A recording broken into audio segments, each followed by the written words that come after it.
What's good? What's good? What's good? What's good? What's good, people? Let's talk about it. Let's talk about it. Let's talk about it. Let's talk about it. Let's talk about it. And let's talk about it some more. Let's talk about it. Let's talk about it. And let's talk about it some more. Shimon. Let's get into this, right? So, we have a lot going on in the sport of boxing as it stands right now, right? A lot of non-fighting in the sport of boxing taking place right now. A lot of talking and not a lot of fighting, right? A lot of talking and not a lot of fighting in the sport of boxing, right? So I need you guys to go ahead and click that link, okay? Because YouTube has notified me that they want to see me struggle. Literally, I can show you the proof of that. They literally said they want to see me struggle, and struggles build change. What? They literally, I said, listen, I'm not getting my notifications. Y'all not sending out my notifications. This is a problem, right? And they literally said, you need to struggle. Literally. This is all true. I can show y'all facts of that. Abut said, how does they make you struggle? They don't send out my notifications. They don't make you aware. Right? This is all true. They said they need to see me struggle. Isn't that wild? Isn't that wild? They need to see me struggle. So with that said, anyway, let's get back into this regularly scheduled programming, right? So Ryan Garcia, Poe Porter, King Ali, Woke. Let me salute my peoples. My brother Poe Porter in the building. King Ali in the building. Woke in the building. Third Simple NSU in the building. Shelton LDBC or nothing in the building. Black Greatness in the building. Will Smith in the building. Cerebral One in the building. YMG Bands in the building. I've seen Ryan Garcia post he's not worried about. He has trolled you guys really, really well. Being champ, boxing champ highlights. My brother in the building. Abut in the building. Jesse R in the building. DeMarcus Martin in the building. Dr. Pablo Sled in the building. Travis Gibbons in the building. Randall 700 in the building. Bro, more followers of Jesus Christ in the building. Southwest Dice in the building. Abut in the building. Alexis in the building. Paul Smith in the building. Just Being E in the building. My brother Manda Mansa Musa LLC in the building. Naeem Amir in the building. Tiny Toon in the building. Jonathan 97 in the building. Dante Russell in the building. Ronell Goodwin in the building. Fly Guy Squad in the building. Travis Gibbons in the building. What's goody, my peopleization. So, the brother said Ryan Garcia is trolling us by making these posts and making these statements. That's not true. 8, what's up, family? That's not true at all. Because Ryan Garcia has shown us that he is very, very, he is very, very, how could I put it? Square Tax, what's up, family? Sean Connor, what's up? Ryan Garcia has shown us that he's undisciplined. We have examples. Saint Cyr, what's up? We have multiple examples of Ryan Garcia just not being disciplined, not being focused. So for him to say for you to say he's just trolling us is not, it's not legit. Buddha Cheddar, what's up? Eddie Alvarez, what's up? Let me tell you why. Blue, what you think about Abdullah Mason versus Kid Austin this June? Who wins? Ruben Gutierrez, what's up, family? Ty in the Sky, peace and blessings, Queen. How you feeling today? I seen that Shakur Stevenson is trying to make that matchup, and Shakur is saying that if Kid Austin can beat Abdullah Mason, then he will fight him. What you need? What's up? Peace and blessings. The only thing I don't like about that is that you might as well, if you Shakur Stevenson, just go ahead and fight him. So if he fights and beat Abdullah Mason at this stage of Abdullah Mason's career, what does that indicate to Shakur Stevenson? How does that help Shakur Stevenson?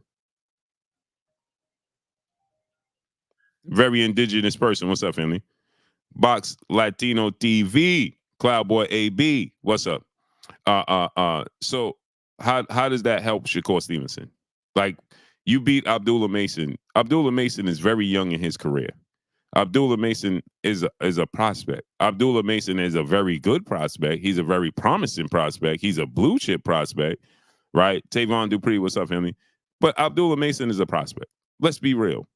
So if Kid Austin at this stage of his career, he's more further advanced in his career than Abdullah Mason is. Okay, and so now neither one of them has done much. But if he beats Abdullah Mason, like, what does that do for Shakur Stevenson? Nothing. That's an indication that you should fight him. That bolsters his career, and like that's a accomplishment that says, hey, you should fight this man. Like, that doesn't make sense. You understand? Now, the fact that he said that he should fight against, I like that he said that he should fight against, Chris Esperon. What's good? I like the idea that he said that he should fight against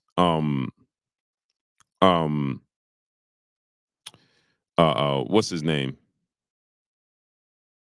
What's the dude's name? Callie World, peace of blessed, beautiful queen in the building. What's the dude name that he said? Vontae So Clean. What's up, family? Tay Brown, peace of blessed, beautiful queen. Salute to the 11520 in the building. Nah, not Edwin De Los Santos. What's the dude name? William Zepeda. Thank you, old school. 868. Thank you. William Zepeda. Now, William Zepeda, Lee Reyes, what's up, family? Marquis, what's up, family? Now, William Zepeda, if you say, hey, you got to beat William Zepeda, and then I'll fight you, right? Okay, Jose Villanueva, what's up, family? Where you been at? If he say, hey, man, you got to fight William Zepeda, you fight and beat William Zepeda, then I'll fight you. H-Dub, what's up? Motivation 317, what's good? I get that. I can see that. I can respect that. But Abdullah Mason, like, we just, again, like I said, the sport of boxing is a circus. There is no order. There is no structure. There is Gerard Ebank. M, what's up, family? JJ Short Deuce, what's up, family? There's no structure. It's the Wild Wild West. You can say and do whatever you want in the sport of boxing. There's no repercussions for it. There's no structure. There's no accountability. There's nothing. There's nothing. If you're going to fight him, next level coach, what's good? Right? If you're going to fight him, then go ahead and fight him. Like, him beating Abdullah Mason is going to give you justification to fight him?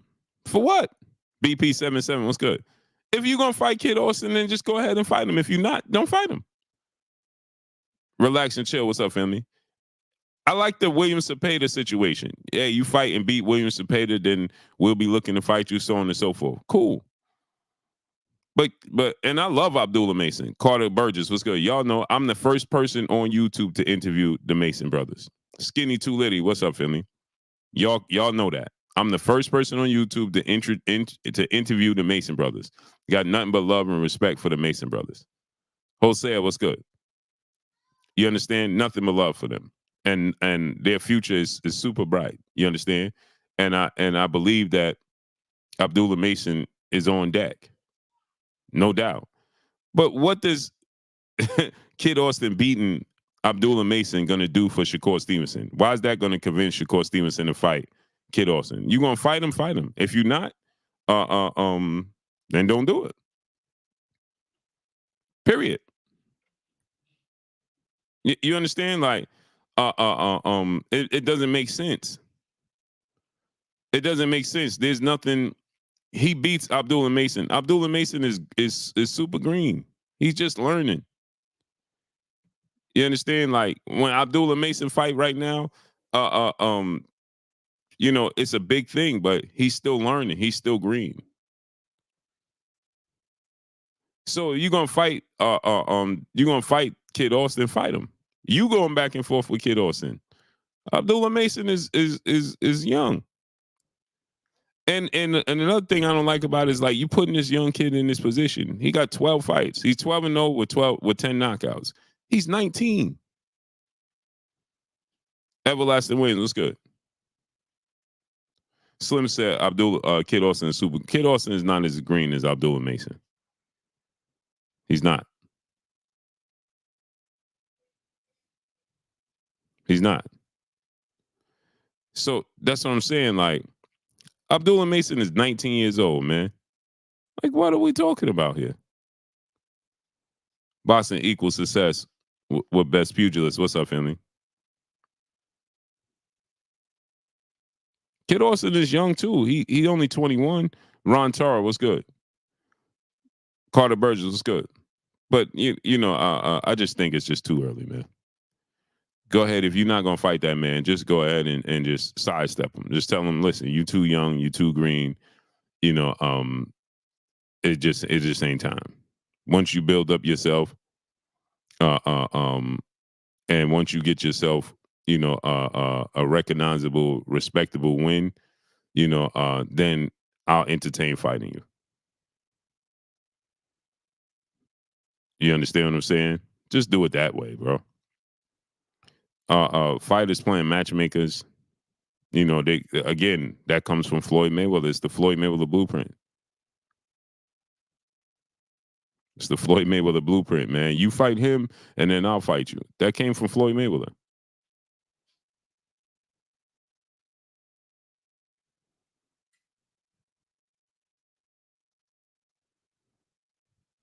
You understand what I'm saying? You gonna fight him, fight him.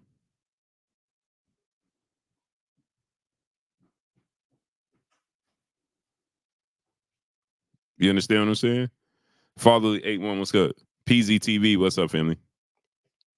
Audio sounds real clean. Salute, appreciate you. Mo Fontenot, what's up, family? Jake, what's up?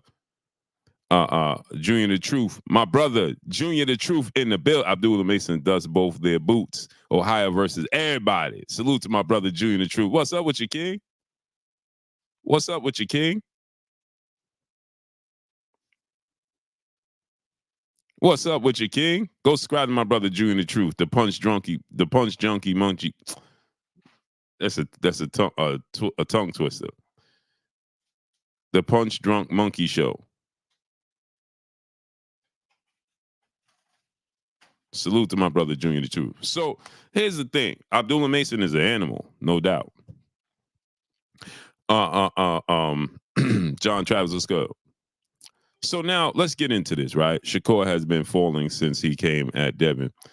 No, he hasn't been falling. It was that King Cole Jr. was good. Cecil Jackson was good. The problem that the Shakur having right now is that performance. It had nothing to do with Devin Haney. It has nothing to do with nobody else. It has everything to do with his performance. It wasn't a bad performance, but it was a safety first performance against a guy that you said you was gonna thump, and then people believed you. Now, again, like I said, I don't hold these boxers accountable for some things that they say. Some things I hold them accountable for. Some things I do not, because at the end of the day, some things are out of their hands. You understand? But nonetheless, right?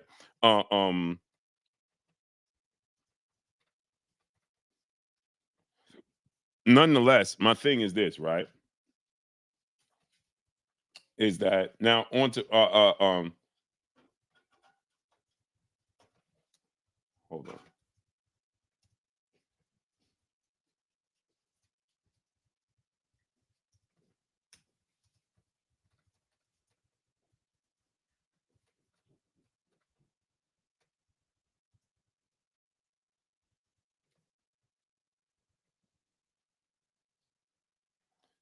So nonetheless, Cinnamon Savage, what's up, family? Chris McCoy, what's up, family? So nonetheless, Shakur Stevenson, it was the performance that people frowned upon. You understand? It was a showcase fight, and people feel like the first guy you got in the ring with that was remotely dangerous, you started to backtrack. You understand? The first guy you got in the ring with that was remotely close to being dangerous, you started to backtrack. Eastside Easy, what's up, family? Blue, any news on who's your next guest? I don't really do guests unless you guys ask me to do guests.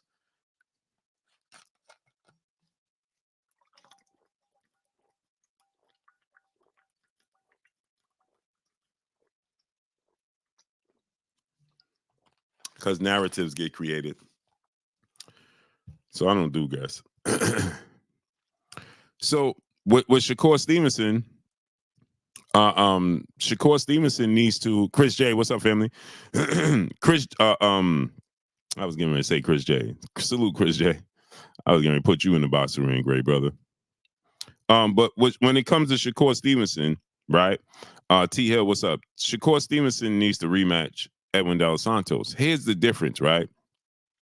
Savon House, my brother in the building in the super chat. Much love. Do you see a Loma versus Shakur unification 2024? I do. I do. I definitely do. Here's the thing. Devin Haney had that performance against Lomachenko. Lomachenko, his team, there was some Mr. Big Play Brave, what's good? David Williams, what's good? Guillermo Maldonado, what's good? Appreciate you, David Williams. So Smokey 480, what's up, family? The thing with Devin Haney and Lomachenko, Devin Haney clearly won the fight. People thought it was controversy. Some people thought Lomachenko won. Those are the people that really just don't like Devin Haney, right? This is the Cinnamon Savage, what's good? You don't hear people, stepmommy, peace of blessings, queen, Guillermo Maldonado, what's up? You don't hear people that have high praise for Devin Haney saying that Devin Haney lost the fight. The people you hear saying that, Mr. Big Prairie Bay, what's up, family? As people that just simply don't like Devin Haney. Those are the people. Terence Williams, what's up, family? And so that's the people. Now, people was calling for a rematch. If Devin Haney stayed at 135, I would have been saying make the rematch happen as well. Ramon Sims, what's up? If Devin Haney stayed at 135, I would have been like, I want to see the rematch with Lomachenko. Just to make clarification. Just to clarify the situation. I thought he won the first 6 out of the first 7 rounds. Mark Fralin, what's good? And then I gave him round 12. So at at worst, in my view, the worst thing you could say is he had a draw. But I thought he won the fight clearly. Mark Fralin, what's up? You understand? I thought he won 9-3. You know, I gave 10 and 11 to Lomachenko, and I gave round 6, I believe, to Lomachenko, or 7, one of those rounds. Jake Daniels, what's good? Jake, what's good? But nonetheless, I would have been saying, hey, go ahead and rematch that man. You understand what I'm saying? Let's see it. Let's give them clarity. But he didn't stay at the division. If he stayed at 135, I would have been saying, go ahead and rematch that man. Let's get some clarity. Or put this nonsense talk to bed.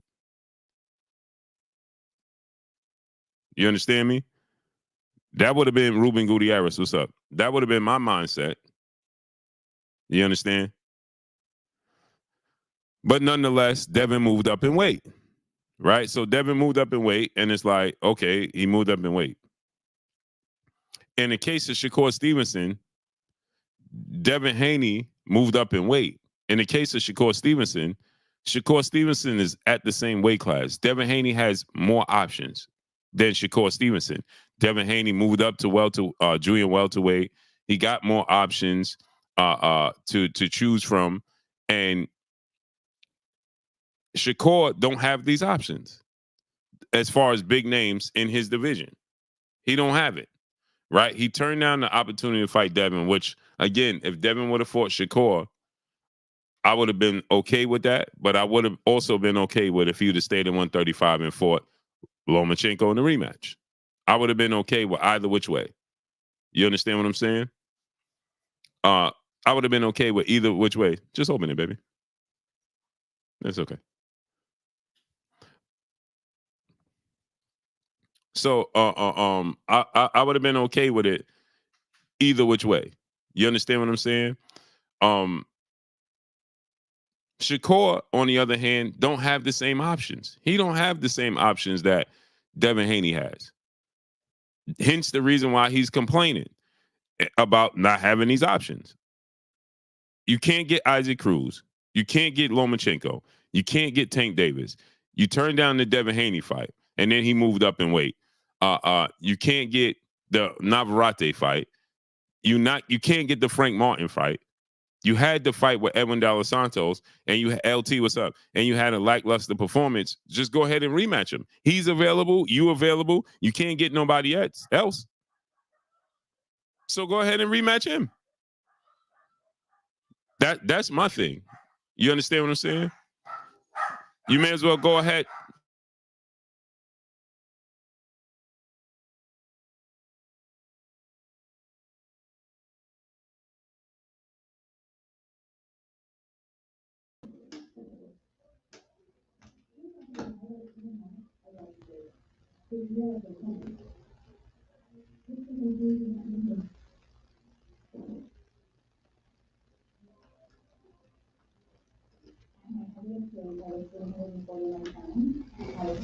Hey, Blue, you can hear me? Chat, y'all can hear me? Salute, Step Mommy, how you feeling? Salute, Chris, how you feeling? Salute, Chris J, how you feeling? Guillermo Maldonado, how you feeling? Salute, salute, salute. Jonathan 97, salute, how you feeling? The sport guy, salute, my brother, how you feeling?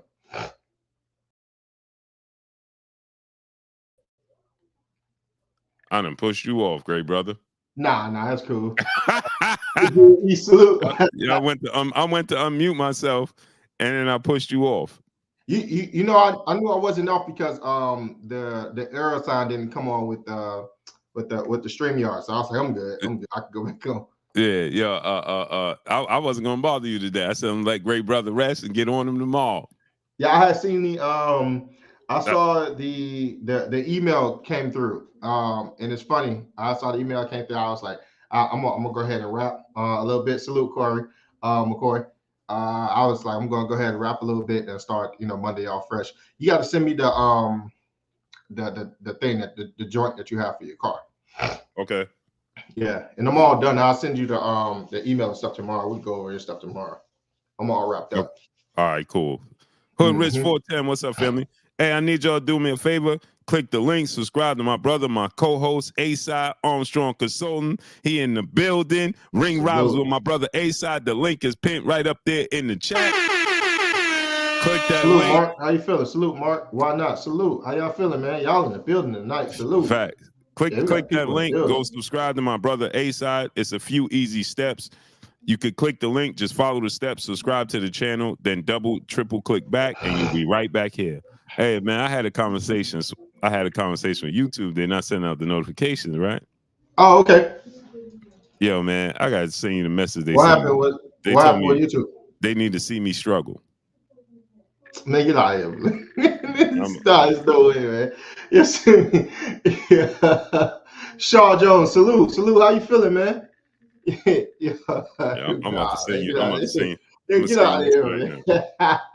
Yo, get out of here, man. The wildest thing. Nah, man. It's the wildest thing, bro. What you did to the people at YouTube, man? Salute. Cheese, how you feeling, man? Salute, Cheese. Just subscribe.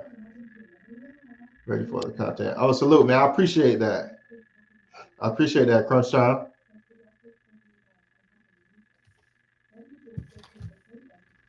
Okay. That's what's up, Shaw. Charles Edward Cheese. What's good, Cheese? Hold on real quick, Blue. Yeah. Blue, do you collect Jordans? I do.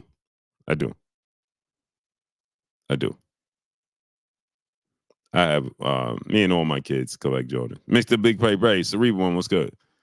Biz 0128, what's up, family? I have so many Jordans. I got Jordans I never even wore. I got Jordans I forgot I had. Darnell Schaefer, what's up? Nicholas Savage, what's up? And my wife can't stand it. She'd be like, bro, don't buy another pair of shoes for your son, yourself, or nobody in this house.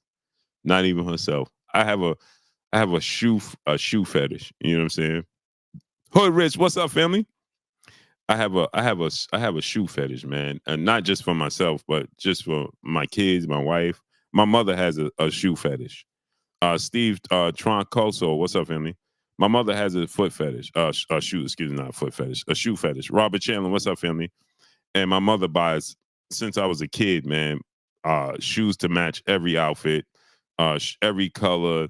Everyday shoe wear. There is no way that's a real person. I swear to God, there's no way that is crazy. They read that off a fortune cookie and sent it to you. Bro, is that not wild? There's no way, man. Is that not wild? There's no way, man. That makes no sense. You talk about vague. That didn't answer not one question. Bro, they just straight up told me they gonna let me struggle. It's the Jedi mind trick. Struggle is good. You learn from. Yeah, YouTube told me struggling is good, people. You never had a little struggle in your sandwich? It's good. Bring some zing to it. The YouTube told me that struggling is good, and it brings a good work ethic. They're trying to convince you that struggle is good. Like I'm trying to understand the Jedi mind trick that's going on. They literally told me that. Yeah, that's wild. I have the truth. I just sent it to ASI. Am that's I lying? Wild. Nah, man, that's wild. They literally just told me that today. Like, bro, what are we talking about? Yeah, it's like they read it out of a Sun Tzu book and then sent it to you. It's like, and then they told me like you should make some changes to your channel. This and this. Like, change is good. Like, what? Yo, you can't make this up, man. And for people that be here, man, you just fell off. No, they pushed me off. LT brother in the super chat dropping that Cinco on us in the super chat. Salute Blue, salute A-Side. I know no one wants to say it, but if Tank keeps playing, Andy Cruz taking Tank's O in 2026 after Andy moves up, drained and all. Hey, yeah, you know what's so funny, LT? Yo. LT, you know what's so funny? I was watching that fight. There it is. And I was like, man, Tank better be careful for Andy Reid. It's gonna pop up, bro. That kid's feet had a kid. We're the same age. That guy's feet is so good. Yo, it's so good. He's so good, man. Is it me, A-Side, or this came to my mind? Two people. What came to your mind? A person, and you don't watch football, but Chad Johnson, Ocho Cinco. Chad. I do remember Chad. He has some of the best feet I ever seen in football. And then I think about like a soccer and salsa player, a salsa dancer. I like salsa more. Salsa, the way he moves out of the way. And the way he turns, but his body, like I've never seen it. They talk about Loma. Yo, this dude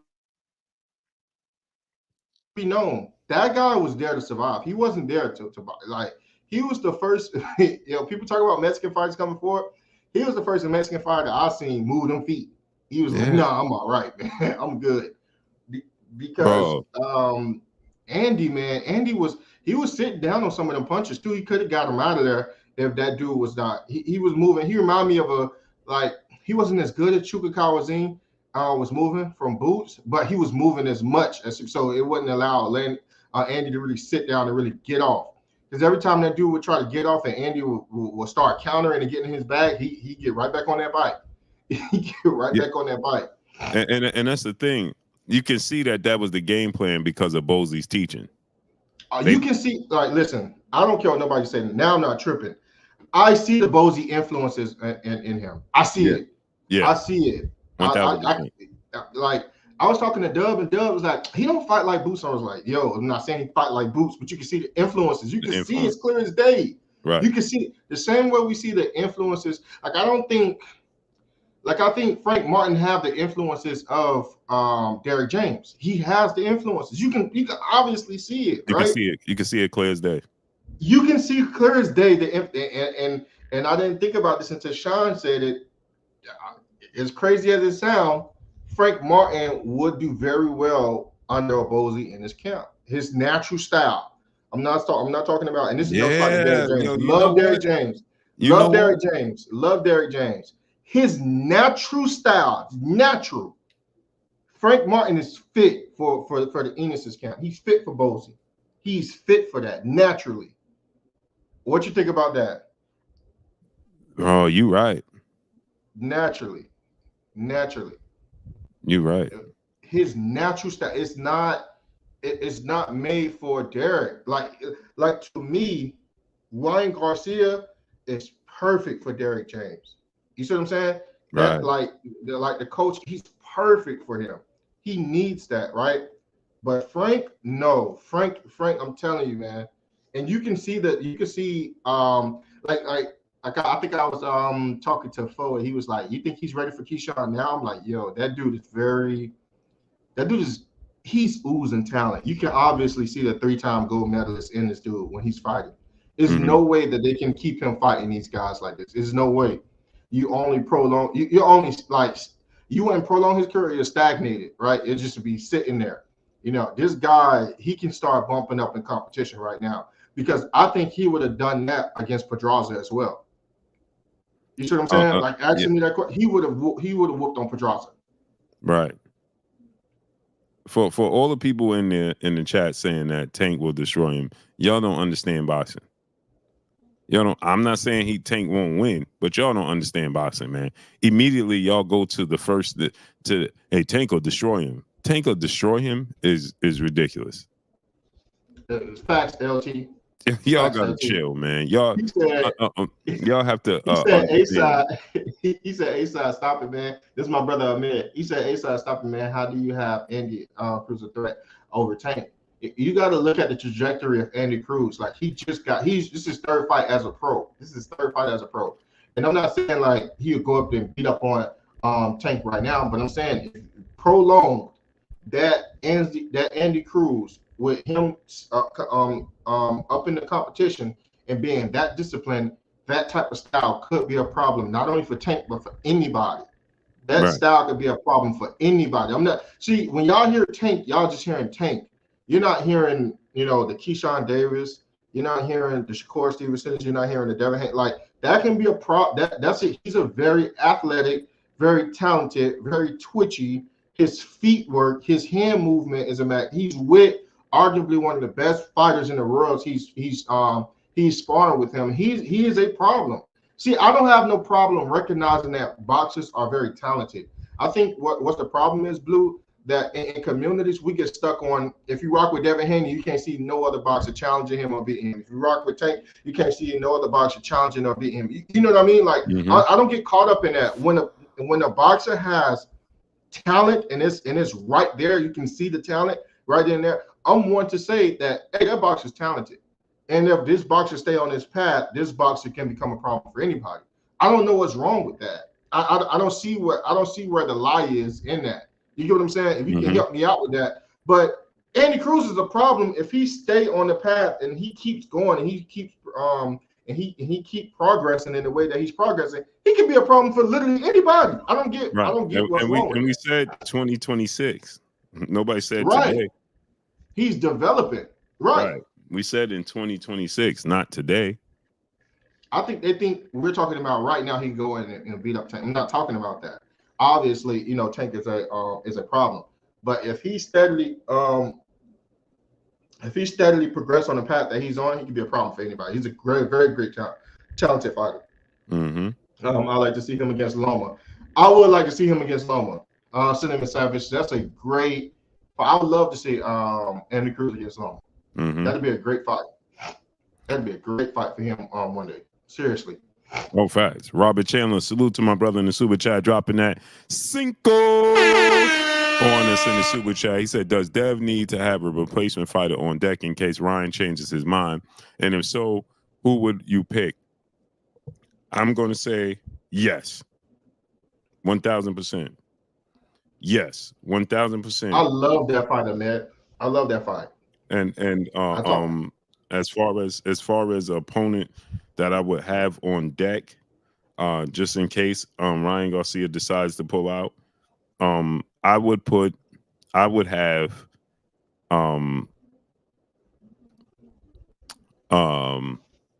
just in case he pulls out, I would reach out to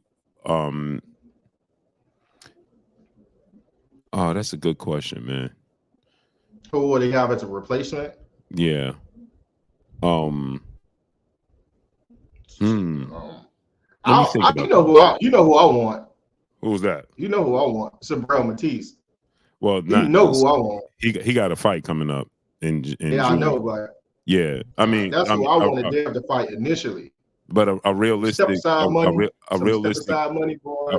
a realistic backup plan for April, because Sabril Matias is not in camp for April. He's in camp for June. He may just have to go with his mandatory and Sandor. Sandor Martin, but I don't know if he'll take it on short notice like that. A lot of people talk about Sandor Martin. Sandor Martin is a good fighter. He's very tricky. You know what I'm saying? Like he's no slouch. You know what I'm saying? Yeah. I believe that a lot of people talk about Gary Anton Russell. They talk about Richardson Hitchens. I don't believe we enter Sandor Martin in that equation. You know, I believe that he do fit in the same line as them because that dude's talented. He got enough talent to make anybody look bad in the night and could possibly, score an upset if it's the right night, if all the stars align. You look at what he did against Mikey Garcia and look at how he made Teofimo look. I believe he arguably won a fight against Teofimo, which two fighters that at one point in time in both of their careers was considered elite fighters. See what I'm saying? Right. So I believe Sandor Martin is nobody's slouch. Is nobody's slouch.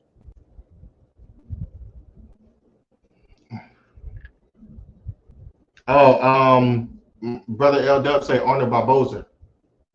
Oh yeah, yeah. Mm-hmm. Yeah.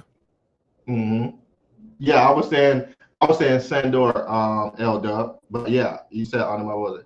It's I want to see Haney versus Gary Anton Russell. Me as well. Gary Anton Russell versus Haney. Me as well. That is a good fight. I think both of the styles. Gary Anton Russell is the ultimate pressure fighter, in my opinion. Plus, he has boxing ability. His feet work very well as well.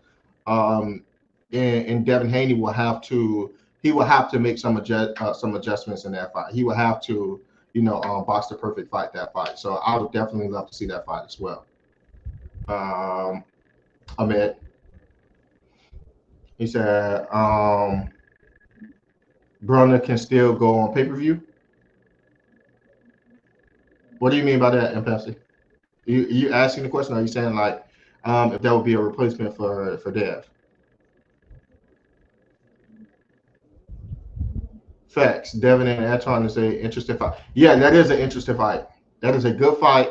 I'm telling you right now, if Devin was to beat Gary Anton Russell, like the worst thing that can happen, the worst injustice that can happen is if people say, "Oh, who did Gary Anton Russell beat anyways?" Because we all know how talented that dude is. We all know how much of a threat that dude is. But you know how people will love to take that credit away from Dev, and then I say, "Who did he beat?" So it kind of seemed as if like he almost have to have some fights at a certain level so people can recognize him and actually see his talent and recognize that this dude is a threat. And then Devin will have to fight him so that he can absorb that credit. Because of right now, if Devin was to fight him, literally only the boxing fans will, and some of them will even give will give Devin credit. Not everybody, because people will try to say, who did he beat? When right now, Gary Anton Russell and Sabrel Mati's name is thrown around at every turn when it comes down to Devin Haney. Those two names. That's why I said one of the greatest boxing injustices that have happened is if he beat one or two of those fighters and then they don't give him credit for it. Then it will really be apparent, like, okay, they just want this guy just to face all the toughest competition. That's all it is, man. They literally just using competitions as like shields for other fighters. That's it. Right. That's it. Because I would love to see. I never really hear nobody say who else they want to see against Gary Anton Russell. Because I want to see Gary Anton Russell against a bunch of people. I had my brother. Claymore Rain up here. So I said, okay, well, cool. If Teofimo wants somebody that wants to fight, Claymore, if you're in the building, salute. I said, if Teofimo wants somebody that wants to fight, he wants somebody that's to come forward to him. Why don't he fight Gary Anton Russell? he was like, nah, man, A-Side, you trying to get him beat. You trying to get him destroyed. But everybody loved to throw out Gary Anton Russell when it's with Dev, right? But when I try to, but the moment I put him up against anybody else, it's like, oh, man, why would you do that? Oh, man. Right. I'm like, he said he wants somebody that he went on a tangent right after the fight with what's my brother name? Ortiz, right? He went on a tangent about this fight. If you ain't coming here to fight, then get out of my sport. I got somebody that's gonna fight you. Right. I got somebody that's gonna be hard for them to pull back. He ain't moving. He ain't going nowhere. He ain't moving. He gonna be right there. You want all night. You know what I mean? He'll give you what you want all night. All night. Like nobody never ever said that's a good fight. Right. Tio's an ultimate counterpuncher. He wants to fight somebody of that nature. Like that's what I think. Right. You know, Terence Seals, brother in the super chat. Much love, brother. He said Buzz should go and fight Jamal. I like that. Yeah, Gary is a problem. I mean, hey man, I don't got no problem with you saying that. I like that. Terence should do that. Robert Chandler, brother in the super chat. He said, "How soon do we get Keyshawn versus Cruz?" That's a good fight, man. Yeah, it's a lot of talking, but I don't think it's nowhere near close. Eddie Hearn could do all the talking. It's just not close. LT brother in the super chat dropping that Cinco on us in the super chat. Domingo Benella, what's up? He said you should be able to say of offensive Cuban, and they get it. They're watching with their hearts. Exactly. They don't understand the Cuban style. Abandoned boys. It's so hard to hit them. They're so slick. They so right. You know what's funny? And they don't have a lot of fights because they stay in the amateur so long. Right. So when I was training, right, and I was just training I think it was like 3 years back. Mm-hmm. So my coach, like he would always get frustrated with me with doing certain things, mm-hmm. right? like he really would get mad. But he was a black Cuban, right? So one time he put on like some Cuban music and whatnot, and I stayed later, just to practice my jab and whatnot. And he looked at me, and the way that I was boxing. I was almost boxing at the rhythm of the music. Yeah. So he's like, do this real quick. He said, step with me. So then we'll start to step, and then we'll step, and then we'll do certain things. So he was teaching me the Cuban way. My natural ability was going towards that style. Right. He said, you have a Cuban. He was like, your style is of a Cuban style. He was like, that's the easiest way for me to teach, because he get frustrated teaching me boxing, right? But he started to teach me in a certain way with a certain rhythm, and it just worked for me. Right. And that's what he sent me nothing but Gamboa clips. Yeah. Watch Gamboa train. I had to watch Gamboa train all the time. Yeah. And I'll come to class and they'll just study. And that's how he literally in his phone he called me Little Cuba. That's what he called me. Yeah, you gotta break their rhythm, and it's not easy to break their rhythm. To break their style, you know what I'm saying? Right. It's so fluid in nature. Fluid. It's very fluid style. Mm-hmm. So when I was watching the fight, and it's so funny. Like you train me in a certain way, right, Blue?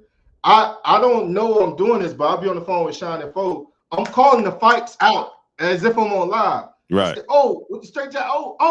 But I'm not listening to them. I'm calling. I'm commentating by accident. They're like, no, he's not even on live. But I find myself doing it by accident. Right. You know what I mean? So because it becomes second nature. It becomes second nature. Yeah. Right. So that's why when you told me what you told me last week, I was like, all right, cool. You was like, hey, so you got to do this, become second nature. Right. So I said, I'm looking at his feet. I said, he done reached his ebb and flow. I said, look at the air, look at this flow. It's like a dance now. Right. Where the dude turned, he turned.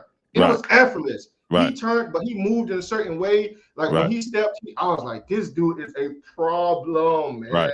And problem. They grow up quick in the pros, like David Morrell, Guillermo Maldonado, Frank Sanchez, Luis Ortiz. Mm-hmm. You know what I'm saying? Gamboa. They don't need a lot of professional fights. They catch on very, very quickly. Right. You know what I'm saying? And people don't understand when they immediately, AK Crowder, what's up, family? Immediately, like you said, They thinking with their hearts. You say Tank Davis, and they say, man, he gonna get destroyed. Destroyed?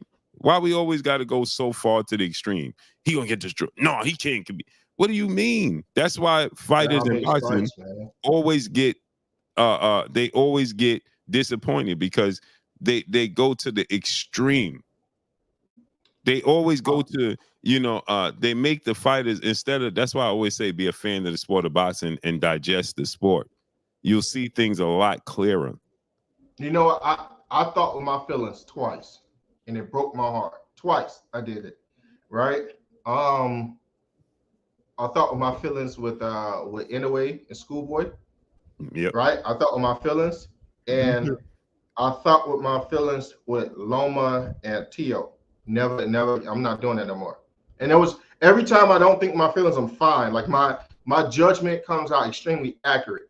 The moment I start to second guess, and that's my feelings entering in. You see what I'm saying? Even when I'm second guessing myself, or when I'm thinking that I don't do that. I actively look at both fights and I break down the fighters and I see what each of them do wrong and each of them do good. And I just look at the fight. I look at the fights, like you said. When Kurt told you to look at the fight, he's like, take your stuff out of it. Look at that fight as if you're looking at it for the first time. You've never seen it before. You see what I'm saying? Just take it. Just look at it blow by blow. You know what I'm saying? Just analyze the fight. Whenever I do that, I'm accurate in my assumptions, unless something completely left field happens. But other than that, I'm accurate, right? Right. Speaking of Inoue, little brother fought. I like him. He do have some things to. You can see he's much more like. He don't stay disciplined throughout 12 rounds. He can fight on the outside very good, but when he get on the inside, I mean that dude would trade, and some of them shots, he got caught with. I didn't like that stuff. Whereas Inoue would tend to stay disciplined, and stick to his game plan. His brother, however, he will fight on the outside, look good. His boxing ability is very good. Lateral movement. His feet work. He moved very well. You see what I'm saying? He's defensive minded first. He always think of defense and a great counter puncher, which I like that. He don't. To me, I thought that he didn't look good going forward and putting his his combinations together. But I seen that he likes when the fighters slow down before he will start initiating those combinations. He just don't do it in the early rounds, which is fine because a fighter got a lot of firepower. In those early rounds, it can be dangerous. But I think he do got some things to work on. Like he would lapse in his defense on the inside, and he'd get hit with some shots that he shouldn't get hit with. You see what I'm saying? He will be on the inside trading with a brawler when he's a boxer. I don't know why he would give the brawler what they want. He would step to him. They'll be in the center of the ring just slugging it out, or he'll be in the corners. And I'm like, dude, you got to get off. You cannot allow these dudes to stand there and get off these type of shots with you and trade with you. Right. And so you can't do that because man, one of those shots they can end your night. And one of the dude, the dude he was fighting, his name, I can't remember it. He dipped and then hit him with a overhand right, and then boom, it caught him. And then he caught him with the left hook. And I was like, oh, this not looking good. You know what I mean? Like this not looking good. Because he was trading with him. So he has to stick to his game plan. Literally the next round, he got out there and started boxing. It looked like a complete different fight. But good fighter though. I love the Inoue family. They look good fighter. Yeah. I didn't catch the cousin. The future is bright for him. Yeah. I didn't catch the cousin. But that like what he has to clean up is not a lot. And if he's able to clean that up, oh my God, man. Oh my God. The dude is very good. He's a very good boxer. I just don't want him to be trading with boxers that can't keep up with him in athleticism, giving them the opportunity to land those type of bombs on him. You get what I'm saying? Right. Stick to your athletic ability and make it a nice, boring fight and let them come in and make mistakes because they're going to have to take the fight to you on the later rounds in order to try to score a knockout. And that's when you get yours off and knock him out. Beautiful body shot. He ended the morning with. I was about to say the night, but the morning with. Beautiful body shot. Right. Salute to my brother inside the square circle, my brother King Judah, Stanley Bailey, and the Queen, Maya Eva. Peace and blessings, Queen. Salute to my brother RJ in the building in the super chat, dropping that Cinco on this in the super chat. He said, I got Dev over Broner and Abdul Gervonta. Tank is not ready for that kind of pressure. Him and his team already proven that. What you think about that? Say it again. He like I got Dev. Yeah, over Broner and Tank. Yeah, and Tank. Oh, yeah, I like Devin over. I like. Yeah, I don't want to sound disrespectful when I say this, man, but I just don't think Adrian Broner can keep up with them young guns, man. He cannot compete with those young guns. That dude fought a lawyer his last fight and was exhausted by the third round. He was exhausted, and I don't think he can't keep up with them because of the lack of talent or skills that he have. I think it's quite the contrary. I think his skills and his talent far outseed what his body can do because of the damage that had happened to his body, in regards to the party and the drinking and just letting his muscles atrophy over time. Mm-hmm. We're starting to see so much of that. He got old overnight, and we don't want to admit it, but to be honest with you, I don't see Adrian Broner beating any of the top competitors, not because of what he can't do, it's because of what his body will not do because of the damage that it takes. That's all it is. His athleticism is out the door, and you can't keep up with those young guns like that. You've seen Regis. Regis haven't done half the stuff that Adrian Broner did. He couldn't touch Devin. So imagine what happened with Adrian Broner. You see? With it's lifestyle. It's just lifestyle. Yes, it's all lifestyle. Like if you don't live a fighter's lifestyle, it will rob you. It absolutely will. It absolutely will. Your DM. Cree, I'm on I don't see anything in my DMs, great brother. Cree boxing. Right. Wait, stepmama, you funny. Hey, so right now, and with Gervonta is different, right? Mm. With Gervonta, he's pretty much this dude there's not too many things that you can find wrong with his boxing. Some people may say he started off too slow, but that's a preference thing. If you look at earlier Gervonta Tank Davis, he could fight. He could bring pressure to you from 1 to 12. Like if you look at him around the Pedraza era and earlier fighter, Gervonta would start much faster. As he gotten older, he realized some of the tools that he need to use and some of the tools that he don't use so much. It's like the saying where it says the father cow and the son cow is up there and say, hey, let's go down there and mess with one of those bulls. Mm-hmm. And the father cow said, no, let's walk down there and get them all. You see what I'm saying? I believe that he has so much experience in the sport of boxing that he's up the mindset of let's walk down there and get them all. He never overexert himself. You see what I'm saying? He never do too much. So that's a critique for the audience as far as like performance. But his ability is not lacking. He can do that. The only thing that separates him, Devin, and Shakur to me is their physicality. It's the fact that Devin Haney can stay disciplined for all 12 rounds. Shakur do not mind a boring fight. He don't like. I want you guys to truly understand this. Shakur don't care if it's a boring fight. Shakur will stay. The crowd can boo Shakur for 12 rounds straight. They don't care. He's not going to make a mistake against Devin. Not against Devin. Against Tank. He's not going to take any chances.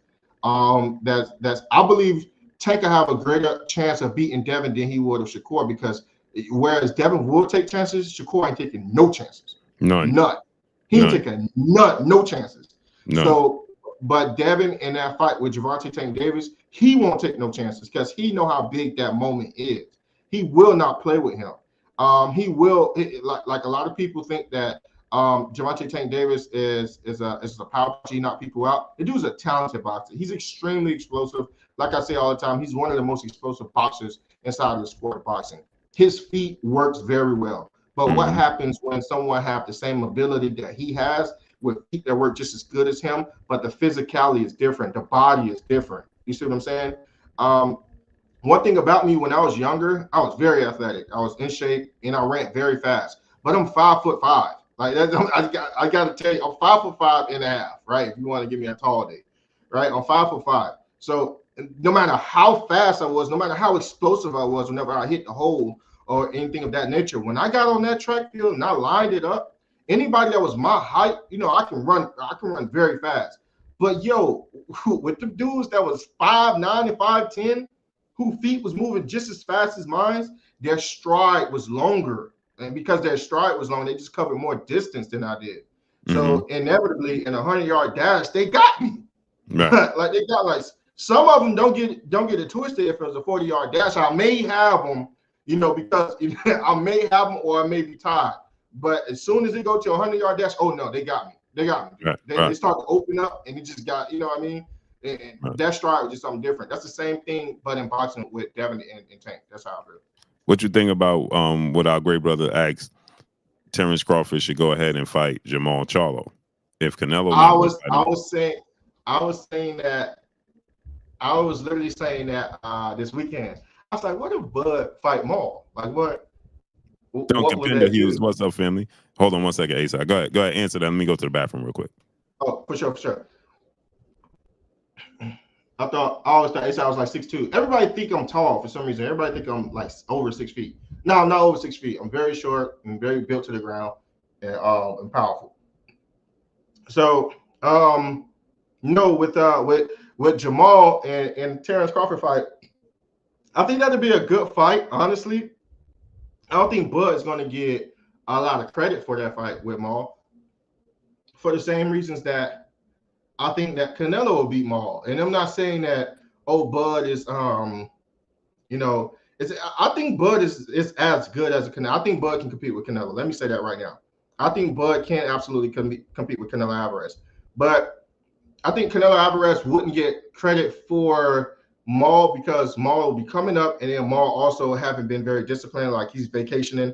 It looks like he's on and then he's off. Sometimes, it just looked like Maul isn't there mentally. It's just inconsistency, right?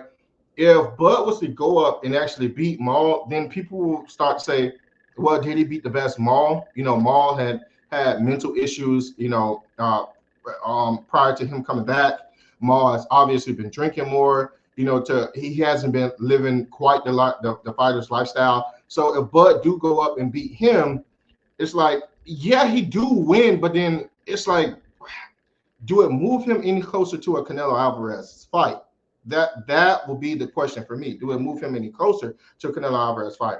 I believe it'll be a good fight. I believe people would like to see that fight, but most people would say if you was gonna fight him, you should have just fought Jerome Boots Ennis, right? And you would have got more, credit for that fight. However, I do think that Bud should fight a Jaime Munguia because Jaime Munguia had actually dropped and defeated John Ryder, whereas Canelo Alvarez didn't knock out John Ryder. So Jaime Munguia right now is looked at as one of the people who is held to fight Canelo Alvarez. He has one of those spots in one of those positions. If Terence Bud Crawford was to go up, fight him, somebody who do live a fighter's lifestyle, right, and who does have some regards, he would get more credit and more accolades for beating him than it would be of a Maul. But I would love to see a Maul fight. So that's what I think about that. I actually think, quite the contrary, I think Terence would probably get more credit for beating Mill than Maul because Mill haven't been labeled with all those things that that Maul have. So that's my opinion on that. Let me see. Anyone that beats Maul at this point of his career will get no credit. That's what I'm saying, Cinnamon. That's my issue with him fighting Maul at this point. If he'd fought Maul prior to him retire or going on a long hiatus, I don't know what was that, he would have gotten so much credit, right? Maul was active. Maul was so much better. We visibly was able to see that Maul was much better. He would get so much credit. If he was to beat a Tim Tszyu or a Mill, I think he would get way more credit than beating a Maul. That's why I believe that he should fight Jaime Munguia because it would then put him in a conversation with fighting Canelo Alvarez because Jaime Munguia has one of those positions to fight a Canelo Alvarez. So he said, "Asa, who's more complete, Tank or Bud?" What do you mean by complete, Ahmed? Clear that up for me, and I'll be able to answer it for you. I think Tim is the best fighter for Bud right now. Why not? If Bud beats Maul, then Maul mental health is for sure going to be an excuse, and that's why I think Bud. Yeah, I would. That's what I was just saying, right, Shaw? I was just saying that I think he would get more credit for beating Mel or Tim Tszyu, right? Right now, I believe he'll get more credit for the three names. I think he'll get more credit for beating Mel, Tim, and Jaime Munguia. I think those three fighters, he'll get more credit than for beating them all. Oh, salute, Marco. How you feeling, man? Salute to Marco Boxing. Marco, put your link in the chat. Y'all go subscribe to Marco Boxing. Salute, great brother. Let me see. Oh, a complete boxer, complete fighter. I think both of them is pretty complete. Man, I wouldn't say more is complete than another one. I think they're complete. I think their styles are different. I think the way they deliver their talents are different, but I believe that they're both complete. I wouldn't say that one is more complete than the other. Like there's no glaring lapse that I see in Bud to where I can say, oh, right here, you know, he has his chin in the air. Right here, he does this wrong. Right there, he does. And there's no glaring lapse that I see in Tank to where I can say, you know, he do this wrong, he do that wrong. I can't really say that. You know, the styles are different, so naturally they deliver their talents different. But as far as which one is more complete, which one is not more complete, I don't believe that anyone is more complete than the other. They're both pretty complete. They're both quite complete. Salute, my love, Maya Egypt. How you feeling? A-side, Crawford bad, but Jaime Munguia stops Crawford. You really think Jaime Munguia will stop Crawford? T-Rob, break down why you think Jaime Munguia will stop Crawford. I'd love to hear your opinion. A-side, what's your thoughts on David Morrell Jr.? Do you think that he beats Benavidez? He can beat Benavidez? I'm going to be real with you right now. I don't see nobody beating Benavidez right now. I really don't, man. It's hard for me to see David Benavidez get beat, man. Especially after that last performance that he had, like the performance that he had against Plant. Literally, all the things that we saw in that fight was cleared up by the time he had actually got with Dimitri Andrade. I really don't see no one beating David Benavidez right now, man. I think he's about to go on a tangent. I think he's about to go on a winning spree. Seriously, I could be wrong, but that's what I think. I'm doing well. It's good to see you. So it's good to see you too, my Egypt. It's always great to see you. Bro, turn boo boo into. He said, "Bro, turn boo boo into real boo boo." Yo, he made boo boo look so normal to me, right? He like boo boo when he fight almost seemed like you know, like his style is so weird, so unorthodox, but in a good way, right? To me, I don't mind boxers and I don't mind knockouts every fight. Like that's not a big deal. Like I don't put that someone has to have a knockout every fight, right? But I didn't see it looking like that, sentiment. I did not see that gap being that big, you know. So that's just something that just shocked the heck out of me when he actually put pause on him like that. I just don't see nobody beating Benavidez right now. I just don't. I don't. I could be wrong, but I just don't. I don't think nobody in division wants to fight Morrell. They all calling each other out, but won't mention his name. Even Benavidez, Morrell called everyone out, and they all declined. Well, we'll be able to see. You know, when you come back on here, I'll be the first one to say I was wrong, but I don't see him getting beat. I just don't. A-side, I never thought I would see Andrade look. Yeah, and not fact, yeah, exactly. I didn't think that I would see that neither, man. I didn't think that I'll see that either. You know, that threw me off as well. A-side Benavidez will have a very difficult time with Bivol. I don't see Benavidez getting past him. I can see a difficult fight between them two, but I can. Now you Bivol, David Benavidez. That's a good fight. It's a good fight. I want to edge it to Benavidez, but then Bivol, I want to see how he deal with the pressure with Arthur Beterbiev, and then I'll come back and answer that question. But yeah, he said I got Bivol on that fight. Yeah, I want to see how he deal with the pressure of Beterbiev. If Beterbiev can give him some pressure, give him some work, Yeah, I'm going to go with David Benavidez.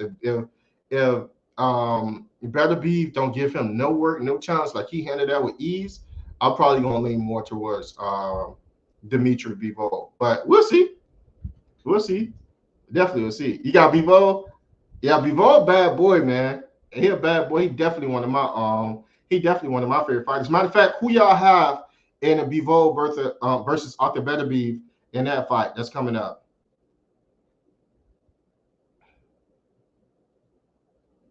Let me see. My intelligence level far more below what we believe. Okay.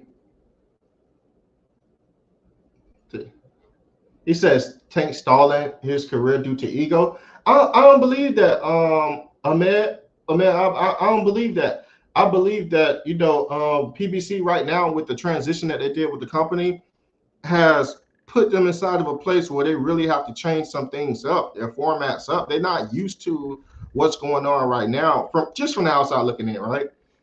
They're not used to what's going on right now. So I believe right now with everybody, they're scrambling to see exactly what's going to go on. They have 12 to 14 slots this year. They got to be filled in.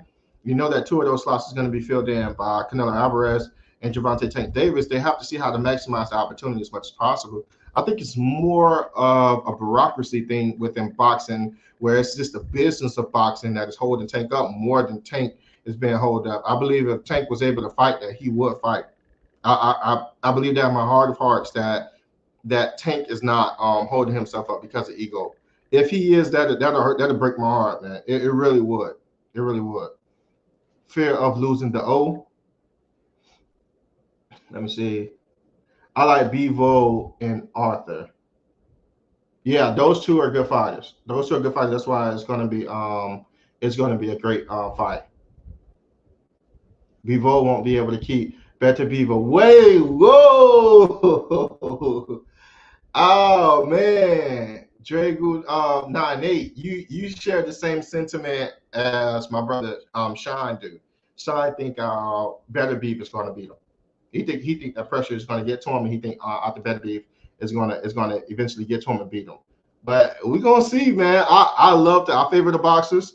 I do have a tendency to do that. I do have a tendency to always go with the boxers, but we'll see, man. We'll see exactly what happens.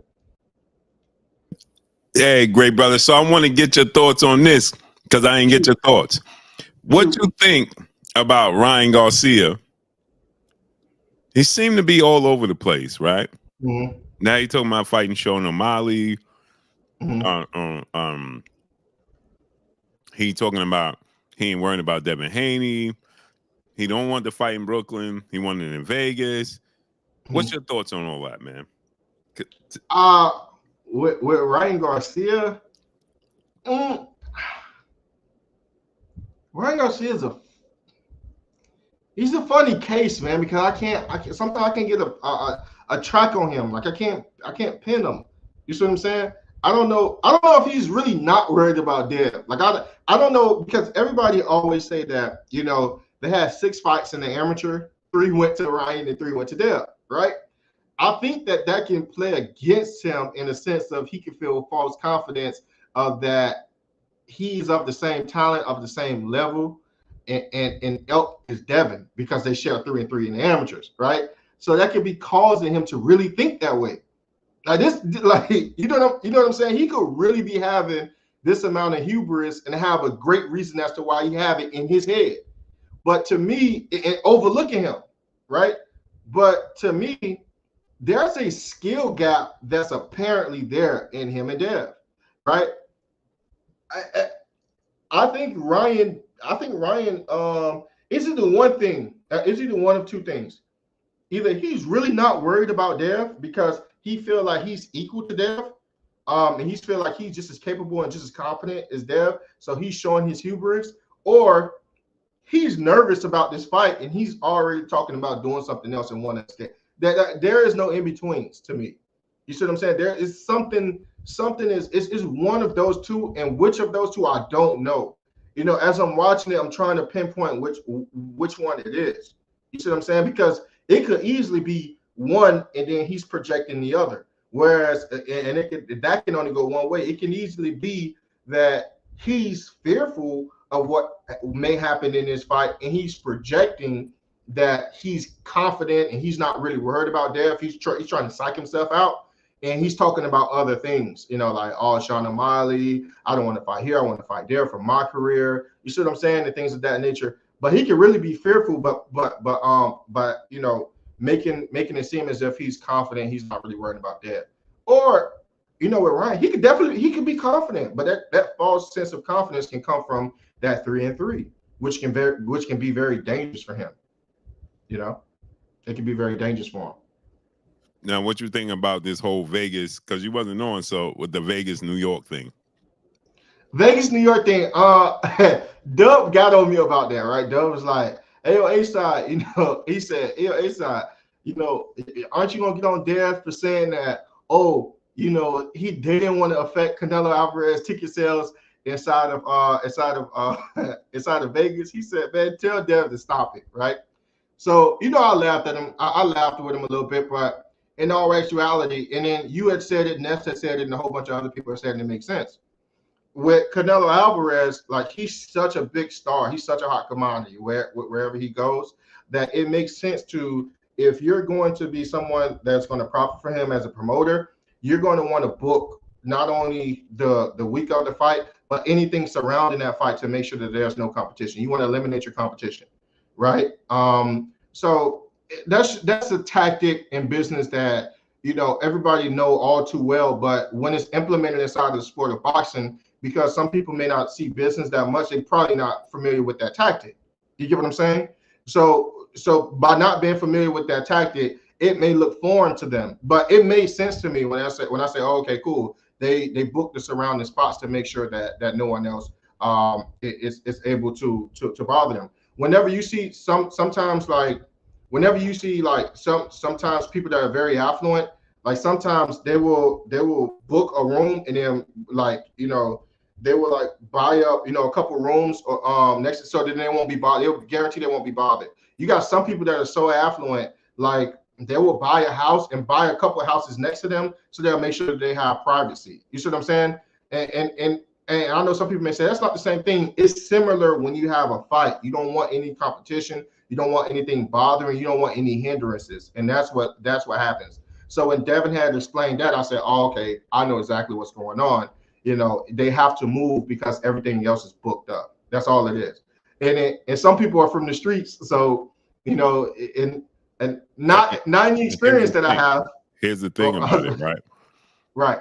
Because people don't understand. This is what I was trying to explain to people. Because people keep saying, like you said, our great brother 4K nephew said that, and people don't understand this. Passing my black hat right there. It's not up to Devin Haney. Maybe.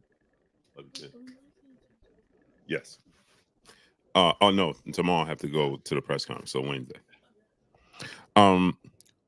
This is what people don't realize. It's not up to Devin Haney. It's out of his hands. That's not up to Devin Haney. This is not a decision made by Devin Haney. This is a decision made by Al Heyman, and that's what people are not understanding. It's not made by Ryan either. Right. It's not made by Ryan. It's not made by Oscar De La Hoya or Bill. Not. No. This is out of their hands because, like you said, a lady. It's funny you said that. A lady. I was on the plane coming back from the Super Bowl. Right. I don't remember. I was coming back or going there. Either one. Right. One of my flights. I got in a seat, and I always book. You know this, but I'm superstitious, people. So I like to sit in the same seat, coming and going. If they don't have my seat available, I won't fly that day. I won't do it. Right. Right. I made it back and forth this far, no hiccups. All this time, and I ain't trying to change it. You know what I'm saying? Right. So I sit in the same seat. So I sit in this seat, and I never ever pay attention to this, right? But it's funny you just said that, right? I'm sitting there, packed flight, A-side, packed. You know, they always tell you, you know, the luggage space, the full flight, whatever. I sit down, an older lady, probably in her late 60s, early 70s. No, I was definitely in her 70s, right? She sits in the aisle seat. I always sit in the window seat, in the same seat. She Right. sits in the aisle seat. Her husband comes, right? And he sits the row over, right? Mm. So I'm like, that's weird, right?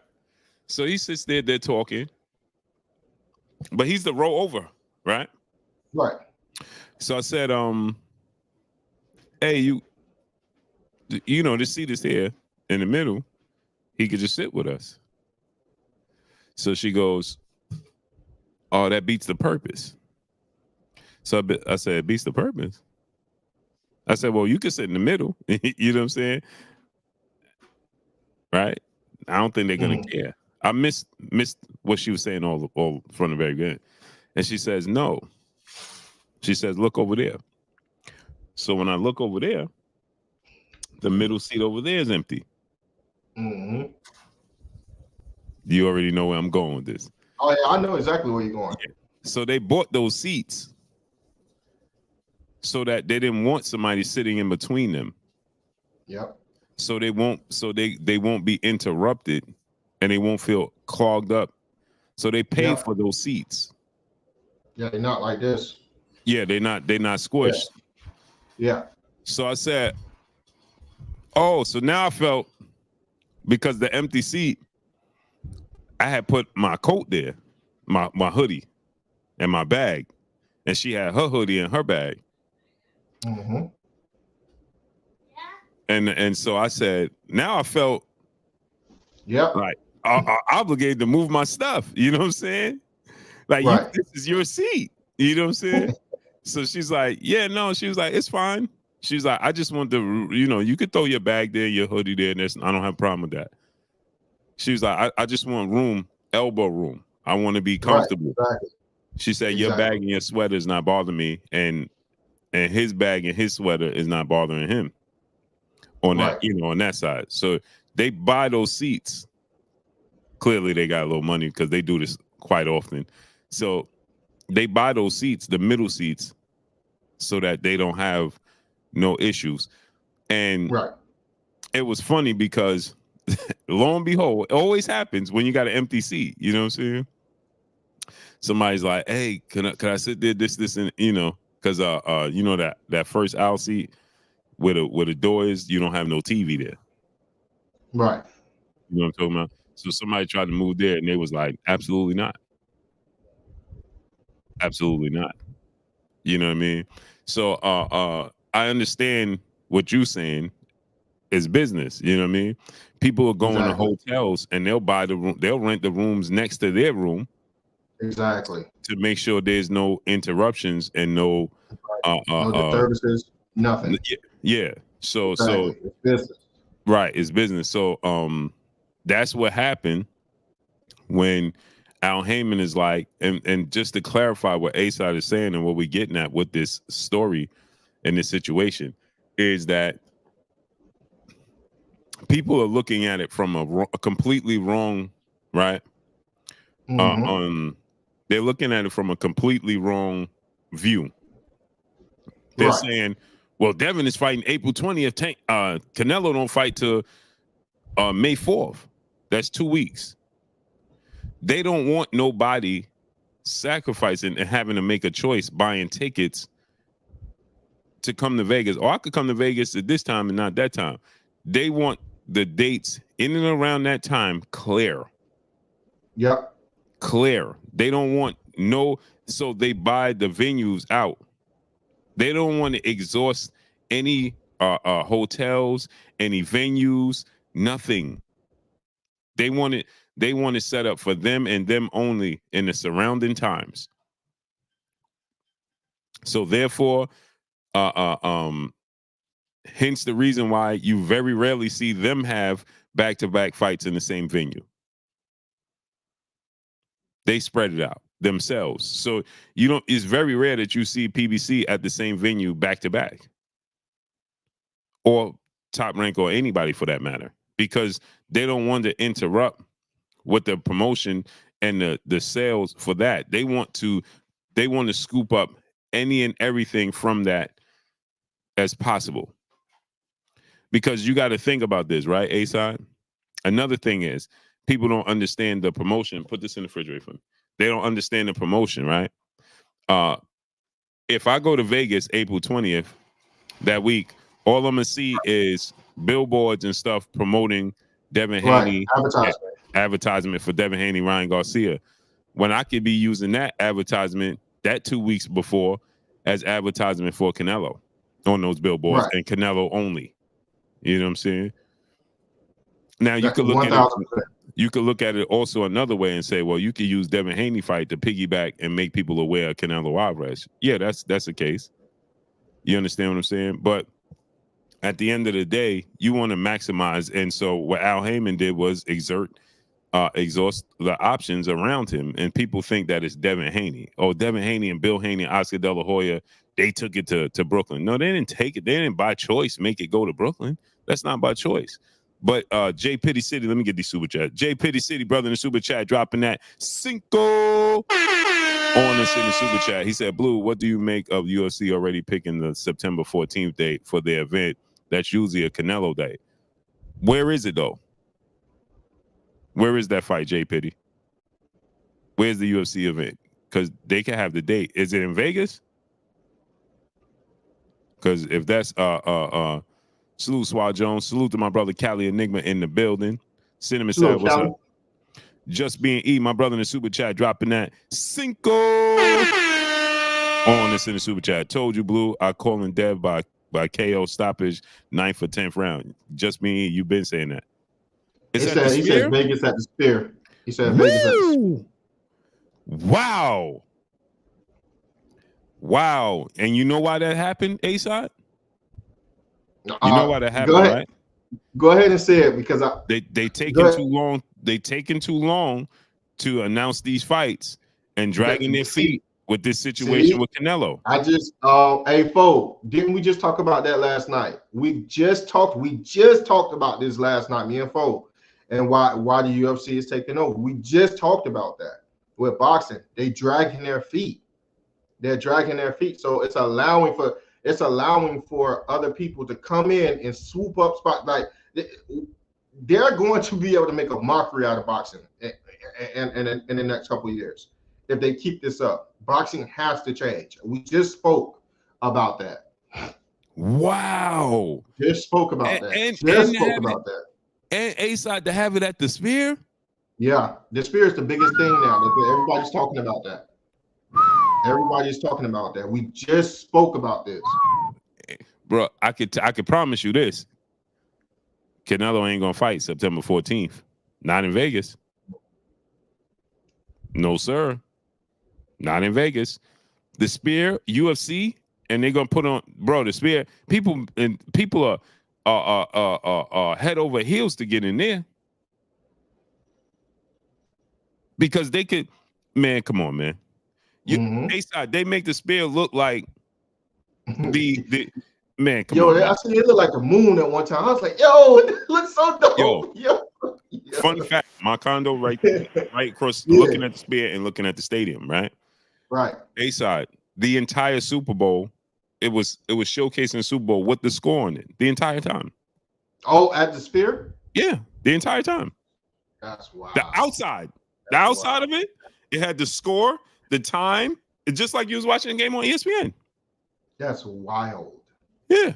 So you walk past, all you do look up, you can see the score while you're walking on the strip. So would that be the first comeback event that happened on the Sphere? Yeah, because September 14th. I don't know because Top Rank has a deal with them. So Top Rank might have a fight before September 14th, because he said that's September 14th. So Top Rank might have an event before that. Like what's so important about, and I love what you just said, how you break it down, right? Like people got to understand the importance of a starving market, right? A starving crowd is so important. In combat sports and in boxing, it is a starving market. And the reason why these promoters don't want to compete, I gotta give you an example, right?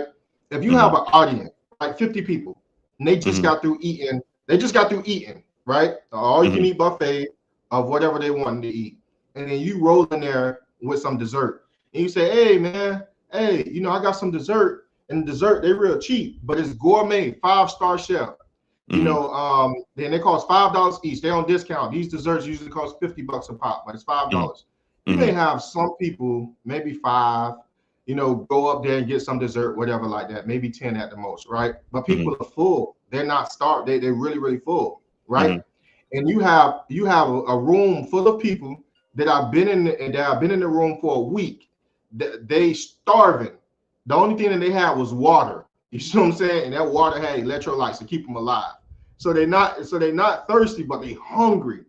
And you go in there with a 2-day-old McDonald's cheeseburger. and it's only one of them. It's only one of them. How much you think people are going to pay for that McDonald's cheeseburger that's 2 days old? And you got to warm it up in the microwave. You can charge them $50. They'll pay for it. Right then and there. Exactly. $50, they will pay for it. You have to have a starving market, and that's the importance of it. Like when boxers are there, and let's say if Devin Haney had came through, the UFC had came through, by the time it get to a Canelo Alvarez fight, like these fans feel like they already was full. These fans, they can feel like they already. I know Cheese, but trust me, some people will definitely go for it, and they'll pay the amount of money when you're that hungry. So these fans will actually go for those other fights prior to it, and then by the time your fight come up, it's a Russian roulette. It's a risk that they want to come back out and then watch your fight, because your fight will be equivalent to that dessert that's by a 5-star Michelin chef, but you got it at a complete good deal, and now it's a risk of getting them to even come to your fight because they full. So that's why it's a risk of them having other events around their events. That's why it's smarter for them to book the events and book around the events so they can maintain that starving crowd. So that's the best way that I can possibly give you a visualization to that. And see, all of you guys are saying, oh man, this cheese, oh man. But here's the thing, right? Starve for a week. You're not dehydrated, but starve for a week. And we'll see just how ill that burger look after that. You know what I mean? Exactly. Blue famously have a story where he said, he's going to go smell on, his significant other, because the story that his partner said that was locked up, he said, man, he just want to smell a woman's hair. Right. That's it. When you've been deprived, he just want to smell a woman's hair. Right. You know what I mean? So they have to maintain a starving crowd. They have to absorb those dates that are in and around their events so they can maintain that starving crowd and maximize their dollar. How you said? It's like you said. It's like you said, A-Side. Like I said, my boy was locked up for all that time. So the simplest thing, it didn't make sense to me. You know what I'm saying? We laughed. You know what I mean? When he said, man, look at her. I said, what about her? He said, man, look at her hair. So we said, her hair? Right? And he said, yeah, it looked like it smelled good. And we bust out laughing, me and my other boy. You know what I'm saying? We bust out laughing. And he didn't laugh. You know what I'm saying? And I'm like, I sat back and then I thought about it, and I'm like, it's the little things, because bro, been the things we take for granted. You understand what I'm saying? It's been so long since he engaged in a woman that the slightest thing, like the smell of her hair, her wet hair coming out the shower, and her hair products, just, you don't pay it no attention because we are not deprived. Right, exactly. So it's like you said, when you deprived, go starve for a week. Exactly. And then come back and tell me if you won't eat a 3-day-old cheeseburger. Oh yeah, for sure. You definitely will. Yeah. And you gonna eat it. Y'all got some more. That's the best. That cheeseburger was good. That's a different cheese on that. That was gourmet cheese. For instance, you see homeless people go through garbage cans. Oh, for sure, definitely. And you say, ugh, but when you're starving, right? You know what I'm saying? And And guys, let me just say this: it don't have to be 3 days old out in the air. It could just be in the refrigerator. What I'm saying is, it's not desirable, right? It's not something that you will like on a normal day. Right now, you will not go for that, right? You will not go for that, and you sure as hell wouldn't spend $50 on it. What I'm saying, if somebody kept McDonald's burger inside the refrigerator, right, and then decided to give it to you, and you had $50, the probability of you paying $50 for that is high when you're inside of that room if you got it to spare, because you're literally starving. You're starving. So that's it. Right. Out in the oxygen? No, not out in the oxygen. Cheese. Yeah. Salute to my brother Charles Edward Cheese, brother in the super chat, dropping that half a $100.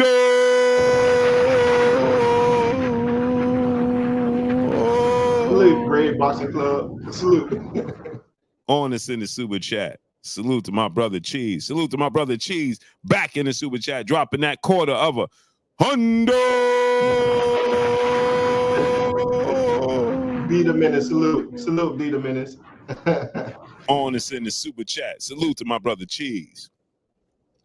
Bassiana the Menace, be the menace. Salute. The Vanilla Queen, making for 50% of the Queens of the Ring in the building. Peace and blessings to you, Queen. Go subscribe to the Bassiana the Menace, Nick J, Queens of the Ring. Blessings to those queens. They had this information, and everybody got highly upset when the queen said they knew what was coming, and Frank was on deck, and everybody, including Tank, said they don't know what they talking about.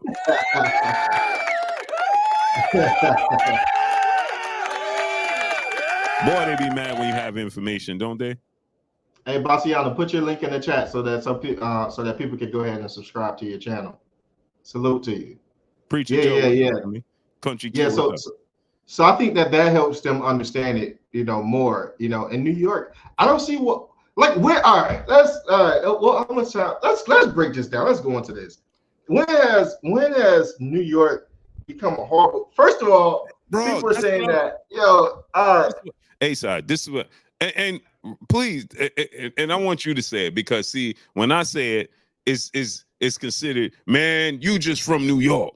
Look at your hat. Yeah, for sure. This is the comments I get in my inbox.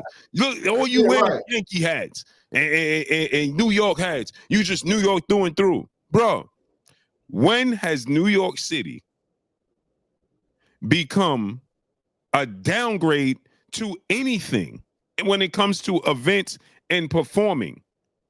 Facts. New York City is the second greatest city in the world, only next to Miami. No, I don't know about all that. I don't know about all that, bro. I don't know about all that, bro. Capadonna 24, what's up? How dare y'all disrespect New York like that? Yeah, you know what I'm saying? How dare you? Hey, he said, when he said second, I'm like, what's first? I was waiting for you to say China or something, you know what I'm saying? Hong Kong or something, you know what I'm saying?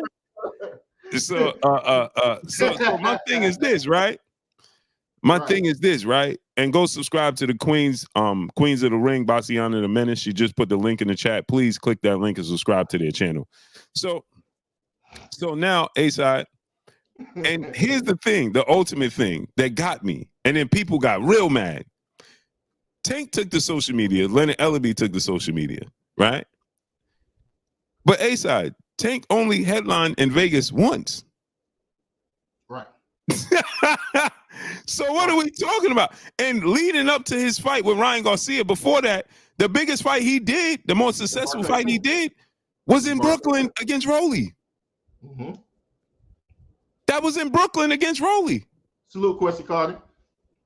So he came out, he said there's levels. Bro, they've been telling us Tank is the face of boxing and a superstar for years. We've been talking about Barclays Center for years. Yo, but A-side, we've been acknowledging Tank as a superstar and one of the faces, top 3 fighters in boxing for years, and he only headlined in Vegas once. So why do Vegas now all of a sudden, when Devin and Ryan is going to Brooklyn, why all of a sudden that's a downgrade? When Tank biggest fight up until the Ryan Garcia fight, his last fight was in Brooklyn. Yo, I thought people keep saying that Vegas is the mecca of boxing, but New York has always been the New York is the mecca of boxing. No, New York is the mecca. Yeah. New York, I mean, like Vegas. This is what happens, A-Side. Let me tell you what happens. No, I'm gonna tell you what happens.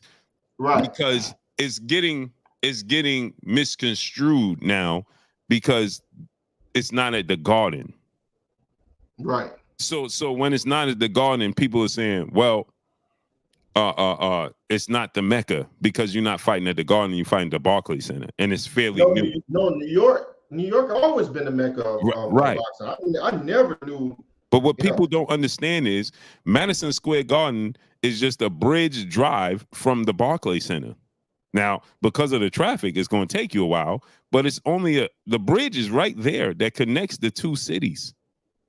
You right, DVJ. It did came up. Like I tell you, I believe. Vegas has come up for sure. But when would you say Vegas had became like the it spot for boxing?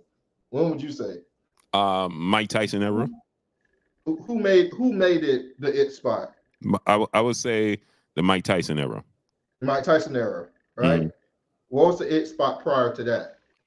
New York, and still New York was the era. That's what I'm saying. That's what I'm saying. I don't get how they're saying that. No, 4K. The MGM and T-Mobile don't hold more than the Garden and Barclays Center. The Barclays Center and the Garden is bigger than the MGM and the T-Mobile.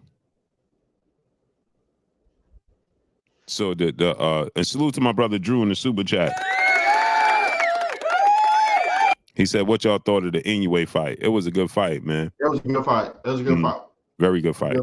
Charles Edward Cheese, my brother, back in the super chat, dropping that dub. What? Your Cheese, wow. On this in the super chat, he said, "L.A. Ninja, what? hey, facts." And so, like Callie just said, bro, it was New York and Atlantic City. Mm-hmm. Those was the spots: Atlantic City, Boardwalk, and New York. Then Vegas came on the scene. I am Danny. What's up, Danny? Then Vegas became a major player, but it's always been New York and Atlantic City. Now Vegas has come up, and then for sure, Mike Tyson, and then Floyd Mayweather, and then you started having fights at the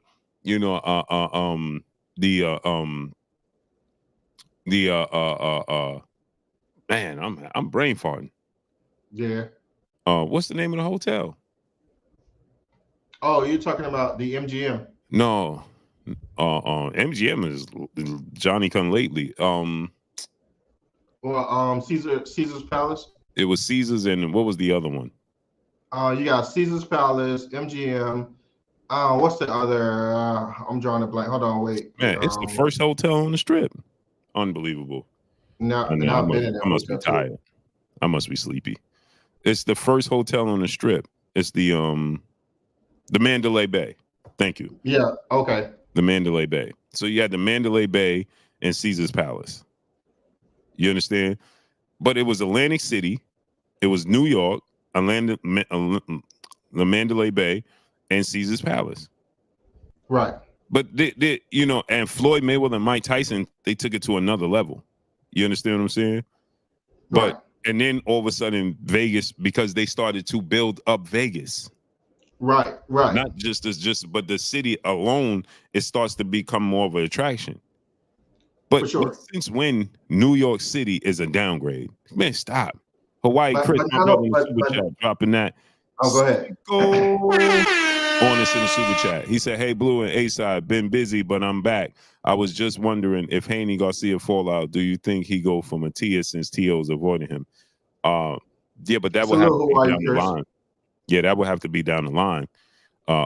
Because ain't none of them going to take it on short notice. The Cali Enigma, my brother Cali in the building. Go subscribe to my brother, the Cali Enigma in the building, dropping that Cinco.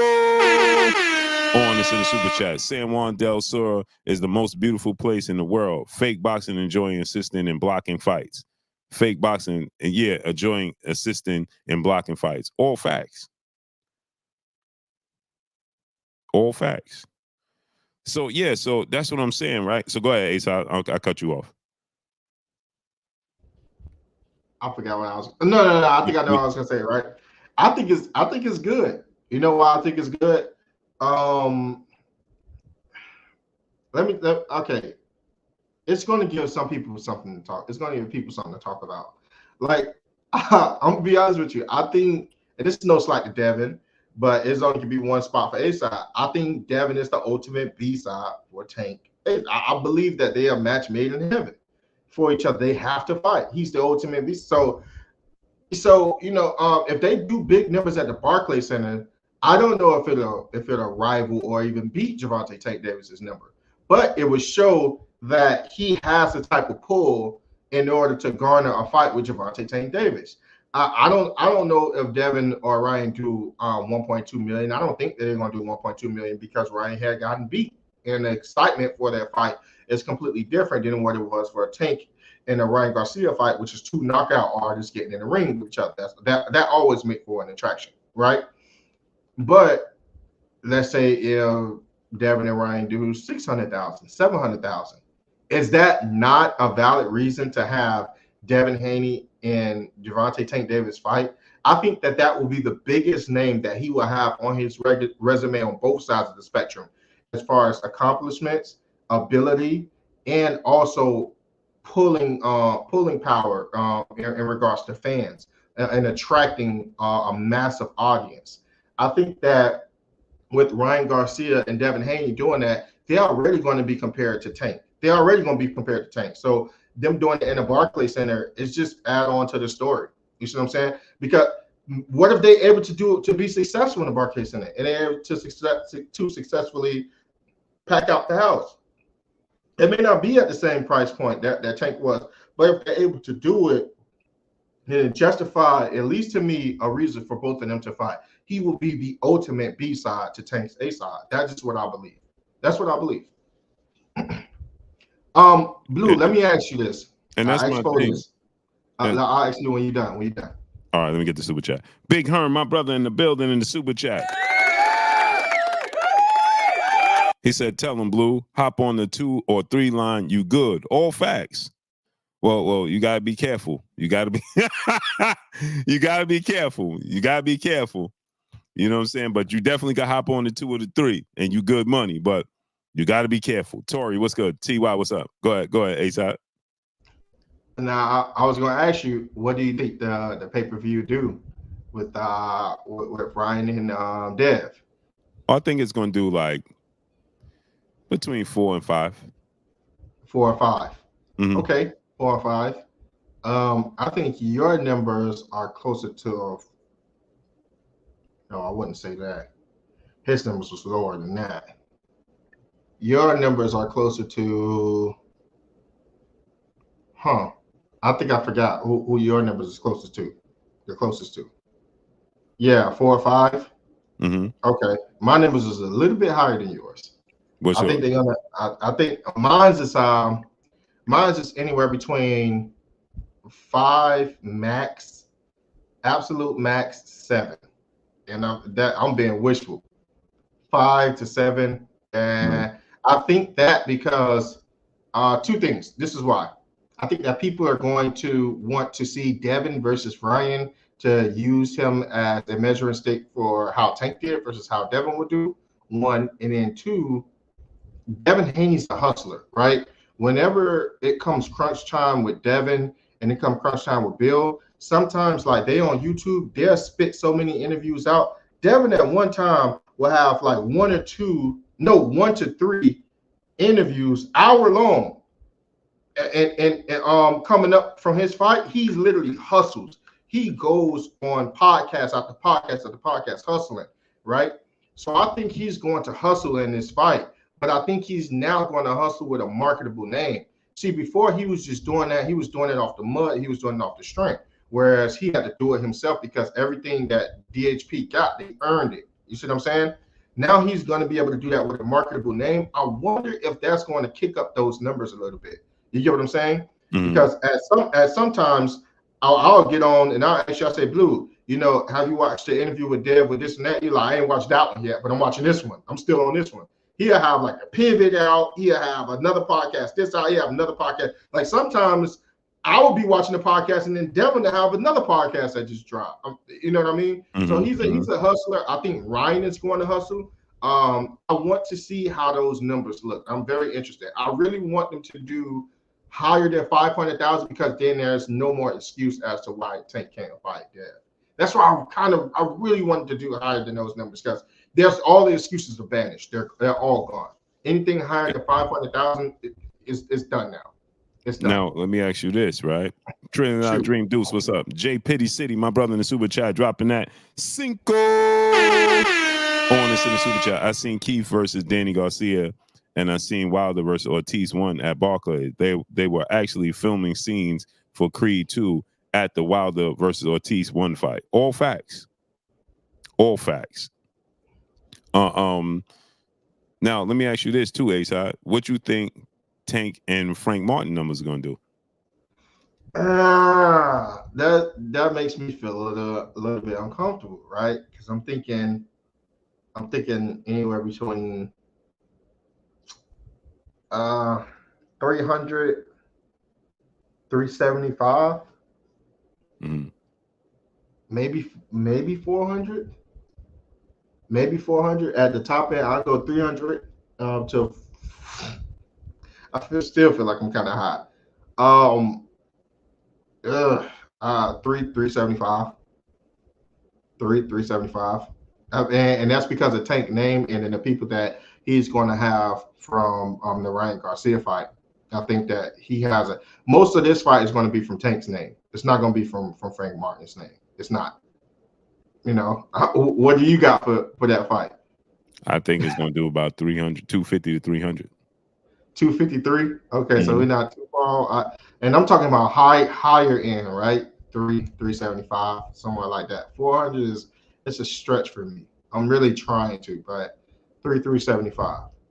Yeah, I think those numbers that you said are more aligned with what Foe said last night with Frank Martin and Tank. I'll have to ask him again, but I think those numbers are closer to what he said before as well. Yeah, it's now, do you think that's a failure? Does that show the lack of... not at all. Not at all. Jay Space, what's up? What I'm saying is, do you think that that's a lack of star power on Tank part? If after you did that Ryan fight and did 1.2, now you drop all the way to 250, 300,000. Canelo. No, I think that's on. I think that's on par. I think it's on par. Because what I'm saying is this, right? If you the face of boxing and you have that breakthrough, you're supposed to keep it up. Canelo and Caleb Plant did 750 to 850,000 pay-per-view buys. Right. But and nobody knew who Canelo was. I mean, who Caleb Plant is, like Frank Martin. And didn't Canelo do like 500,000 a couple times? Like he got a couple 500,000 pay-per-view. He might. So that being said, like with that being said, I think that there's naturally a drop, right? I think that drop shows your level and where it's at, right? I never thought of 300,000. Breaking 300,000 is a failure for anybody. Not even when Spence was breaking 300,000. That was a success. You see what I'm saying? Given Spence had never did 1.2, but even Canelo has that drop, right? Like he fights certain names, it reach over that million threshold, then he'll drop. Like, is it fair to say that Canelo's floor is 500,000? That's his floor. His floor. That's his floor. You see what I'm saying? I think we get a chance to see Tank's floor. You see what I'm saying? Yeah, because my thing is this, right? Right. When you have MVP Mega say, y'all definitely try and Tank 250. Okay, tell us what Tank's biggest number is without Ryan. Tell us. So here's what I'm saying, right? So my thing is this, right, real quick, is that when Floyd broke through, he never looked back. Right. When Canelo broke through, they don't look back. Right. I want to see. I want to look at their numbers and I want to see the fights that everybody was clamoring for. How much did those fights do versus the fights that nobody knew the other opponent name? You see what I'm saying? Because I want to see each time. Because I think just hear me out. I may be a little bit crazy, but walk with me here. Mm-hmm. I think that Tank's floor initially was around 200,000, right? It was around 200,000 because he had started making. I think not even that. He made that only one time with Rolly Romero. How many times did he make 200,000 prior to the Ryan Garcia fight? Twice. One he time. Did 200,000 with. He did 215. Rolly. I don't know. That's a good question. How many times did he crack 200,000 before that Ryan Garcia fight? Because I'm gonna go somewhere with this. I'm gonna go somewhere with this. That's a good question. Never thought about that.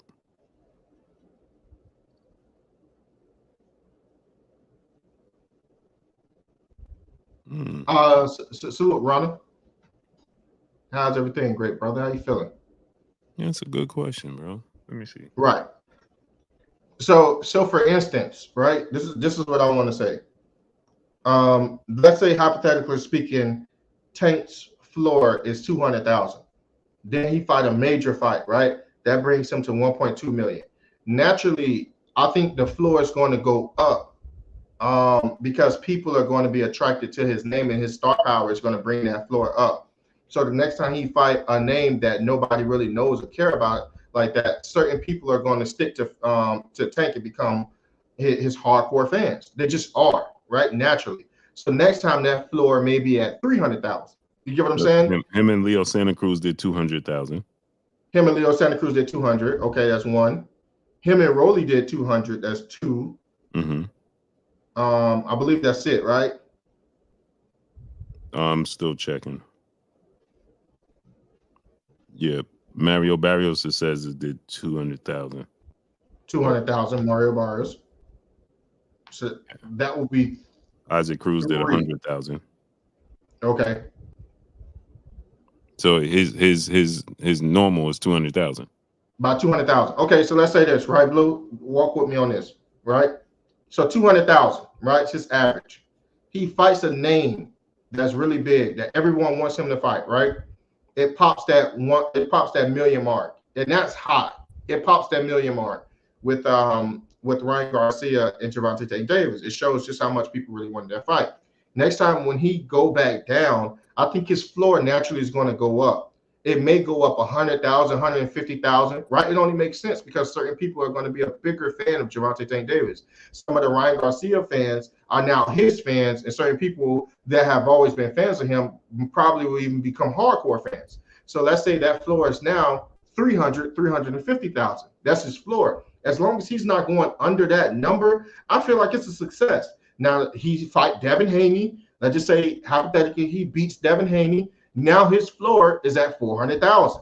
You know, because he beat Ryan Garcia the first time, he beat Devin Haney. He's attracting more and more fans, and then he's converting more fans to turn into hardcore fans, and that inevitably brings that floor up. So each time he has a fight with no names like that, his name probably will garner at least 350, 400,000, right? Now, next time he fights somebody at a high level, let's just say he fights somebody like a Teofimo Lopez, that's a big name, he may fight them and do, 800, 700, 800,000 because of his name alone. Now, when he come back down after beating Teofimo Lopez, his floor may be 450, 500 now.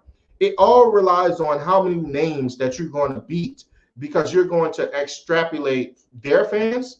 And then some of their fans are going to become your hardcore fans. And then some of the fans of yours that was already fans are going to convert into becoming your hardcore fans because you're beating known names. So when you fight names that are unknown, they're still going to want to see you perform. So I believe it's like a stair step. It's not something that I expect him to do every time. I believe we're seeing Canelo Alvarez perform at such high levels because he had also beat so many different world champions. He beat high level names that garnered him the amount of fandom that he have right now, and for great reason, because he beat reputable names and become undisputed. That's why I don't believe in That's why I don't believe in chasing the bag and the money without chasing legacy simultaneously. Because with chasing legacy, you can acquire the bag as well. Because people will respect and have respect for you doing both things at one time. That's what I believe. Yeah, that's understandable. Right, that's what I believe. Mm-hmm, mm-hmm. So let me ask you this, right? So, so now he did, but how's he a bigger star than Errol Spence when Errol Spence did 300,000 against Mikey, 300,000 with Sean, 300,000 with Danny? Well, you got to think about it. Errol Spence was fighting Special K. He was fighting names at the times, right? And he was collecting belts on his way. So when Earl was doing the 300,000, they was comparing him to Canelo in that year. He had fought those names that allowed him to build that start. Like Errol Spence was picking up fans. As far like every time he beat those names, he was picking up fans, right? And those names was growing bigger and bigger and bigger. Gervonta Tank Davis, he did have a machine behind him with the Mayweather and the Mayweather promotions behind him. He did have a style. Another thing we got to take into consideration, Blue, his style is fan friendly. You see what I'm saying? His style is very easy for you to just jump into boxing and like him. You see what I mean? It's not too much not to like about him. He get in there and he knock people out. That's it. That's all. And then Floyd Mayweather have stamped him. So he's kind of on a fast track as well, right? But Earl, even EJ picked up those fans along the way. You can see his star power grow to the point where his flow had actually grew higher and higher. Because EJ was a rising star at a certain point in time. I think had he beat Crawford, Blue, with the trajectory that he's on, had he beat Crawford, the next time we would have saw him have a big fight, that number would have been high. EJ would have been one of our next people that will be doing over a million in pay-per-view buys. Had he fought the right fights after he had beaten Abut Crawford. He was on track to do that. He was on track to. How much of a effect you think these pirates in the sport of boxing is affecting Tank numbers, man? You got to think about it. The Pirates is going to affect his numbers. They're going to affect the overall numbers that he should have had, right? So if you have 10 million people that watch a fight, right? 1 million people pay for it. That's about 10% of the people that watch the fight, right? So that tells me you have about 1 million people that are interested in purchasing quality fights, right? So these people, these are your starving audience. You remember when I mentioned earlier about a starving audience? This is your starving audience.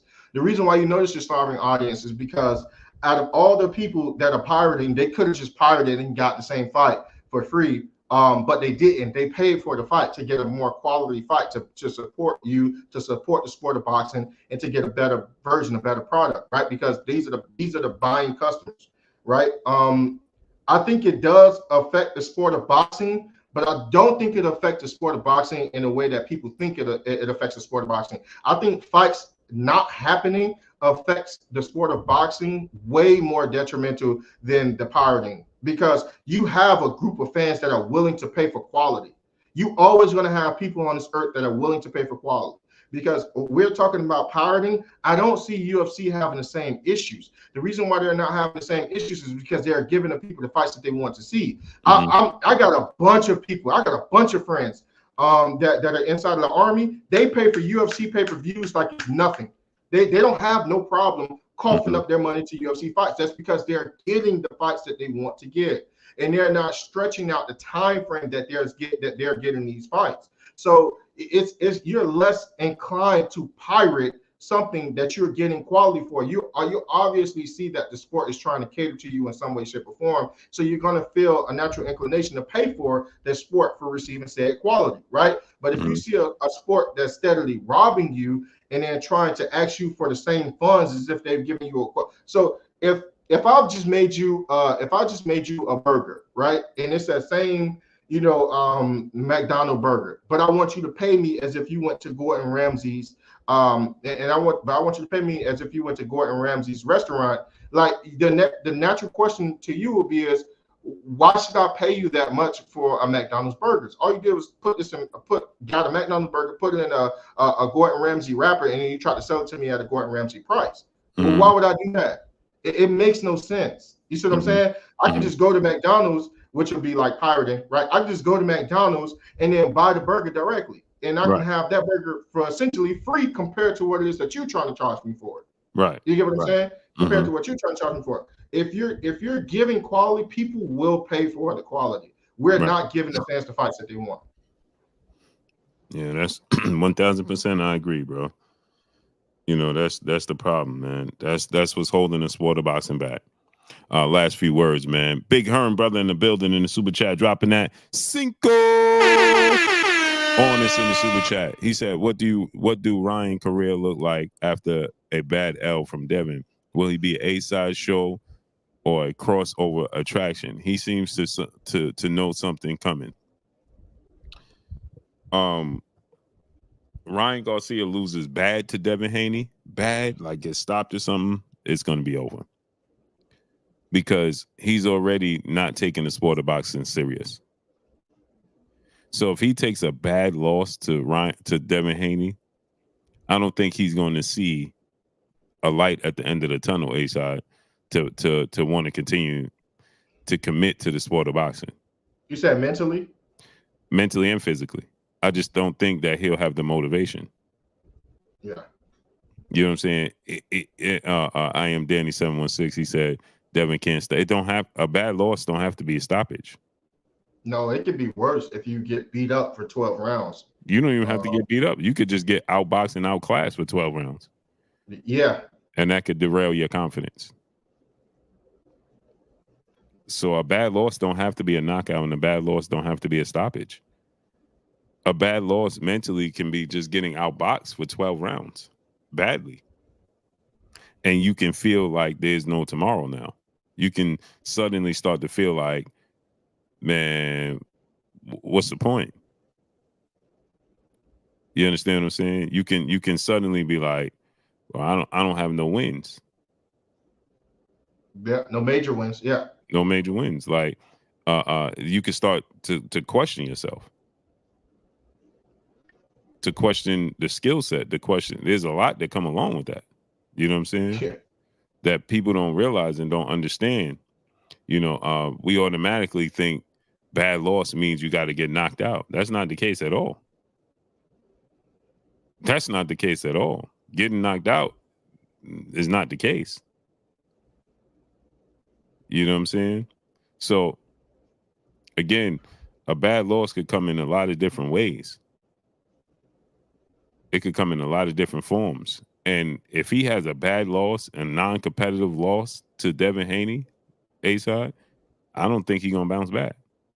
Not that he can't bounce back. I don't think he's going to want to put the work in to bounce back. Let me ask you this. It's funny that you're on this because I forgot who had asked me the question. But they said if Teofimo had lost to Jermaine Ortiz, what would have happened? I think the same thing. I think the same thing I'm telling you about Ryan. Same thing, right? Yeah. I agree. I don't think he would. I don't think he's going to have the mental makeup to say, let me do what I got to do to bounce back. What about these fighters that tend to have them missing the mental fortitude to stay steadfast in their career, whether they lose or not? Why do it seem like they don't have the same capacity as the older fighters did? I believe Fo said that. What, when it comes to losing? Yeah. Because they don't have the same hunger, the same need to compete. Back in yesteryear, you was fighting for your livelihood. Really. You know what I'm saying? So a throwback fighter, to give you an example, 4K, to give you an example of a throwback fighter that's in today's era, that's competing today, Gabe Rosado. Okay. Yesterday, you seen him at the fights, and he like, I'll fight Edgar Berlanga tomorrow. You understand what I'm saying? Right. I think that Gabe Rosado is somebody that's a throwback fighter that's just hungry to is not just doing it for the check, but they see it as a lifestyle. I don't think like that even Pac-Man won a fights right now. yeah, I don't think that these fighters today's time are seeing it as a lifestyle, if that makes sense. You know what I'm saying? So you look at this situation with Ryan Garcia. He has options. When you have options, it's easy to quit, A-Side. That is true. To give you an example, to give you an example, right, A-Side, you got a wife, right? She can be beautiful. But if you got 100 beautiful women at the door, the first argument you have, you could be like, I'm out. Yeah. Oh, you don't want to listen to me? I'm gone. Yeah. That is But true. if you don't have the finances or you don't have the options, you're gonna want to work it out. You more inclined to work it out. You're gonna be more inclined to work it out. You're more inclined to work it out. Yeah, you're gonna be like, yo, I gotta work this out. You know what I'm saying? Right. But now check this out, right, A-Side? If you Ryan Garcia and you making millions of dollars outside the sport of boxing on Instagram, on these social media platforms, man, why am I going to put my body through this? That's Denise true. House said not true. What's not true? I think that's Denise House, what's not true? What's not true? I think that's just a troll. I don't know. I don't know if they're trolling, but it's in the same manner as somebody that my little brother, right? Like my little brother is he's maybe 23 right now. Like me and him are so different. He still lives with my father or whatnot. Still got his own room, barely pay for anything. But he gets a job. And like he go through so many jobs a year. He gets a job, he don't like the job, he just quit and walk off. And I'm like, dang, how? And it speaks to what you just said. He gets to go home to my father's house, and that's it. Right. It's like this. For instance, right? I have a grandchild. Right. Right. One of my daughters have a child. Okay. Right. And my wife attempts to make take the weight off of her, and I'm like, oh no, sir. Oh no, sir. You can't afford to, like you just said, your brother quits a job. Oh no, sir. You can't do that. Enable him. Yeah. No, sir. You can't do that. I can easily fit the bill for you and pay for your living for sure. Right. And you could come here and you can live off the land, A-Side. Yep. But when there's no land to live off of, then things change. Yep. Things change. Yep. When there's no land to live off of, things change. That is true. So my brother hasn't developed that grit. He hasn't developed that, that hunger, that fire. He hasn't stoked that fire. And I think that is what Ryan's going to need in those hard times when he's questioning himself, and it's the fit going to the 6th round, the second half of the fight. That's when that question is going to be answered. When he's down all 5 rounds, he's down all 6 or 7 rounds, and that's when that question is going to happen. But other than that, it's 11:30. We appreciate you guys rocking out with us. If you guys have been rocking with us so far, we actually do one thing, and that's smash the like button. This content is not free. However, you could pay for this content by smashing that like button. That will have paid your admission to this awesome content that our brother Blue Blood Sports TV and myself, A-Side, give on a weekly basis. We appreciate all of you guys and ask you guys to just continue to rock with us. YouTube wants us to struggle But Yeah, I can't get over that, man. They actually said that. It's crazy. YouTube want us with syrup sandwiches, but without people that have our backs, we can make sure that we push back it and buck back against the system and make sure that that never happens.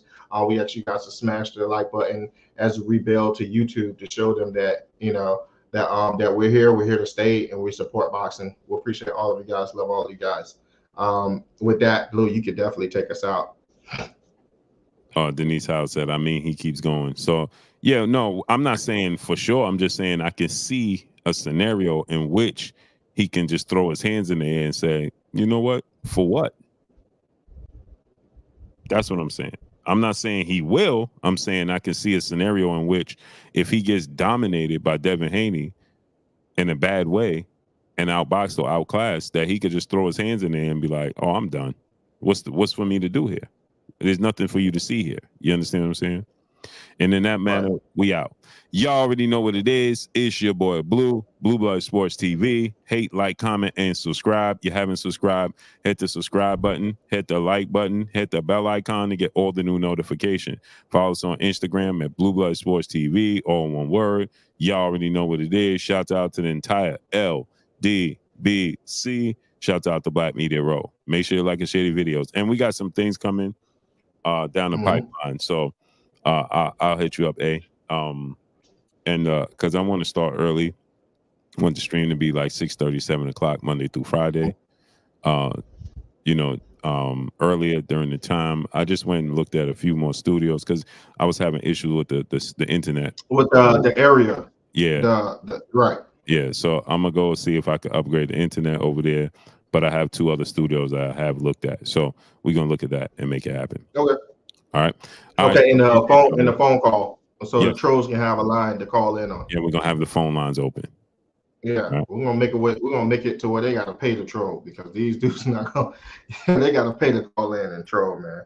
Facts. So let's get it. All right, y'all. Peace. Peace.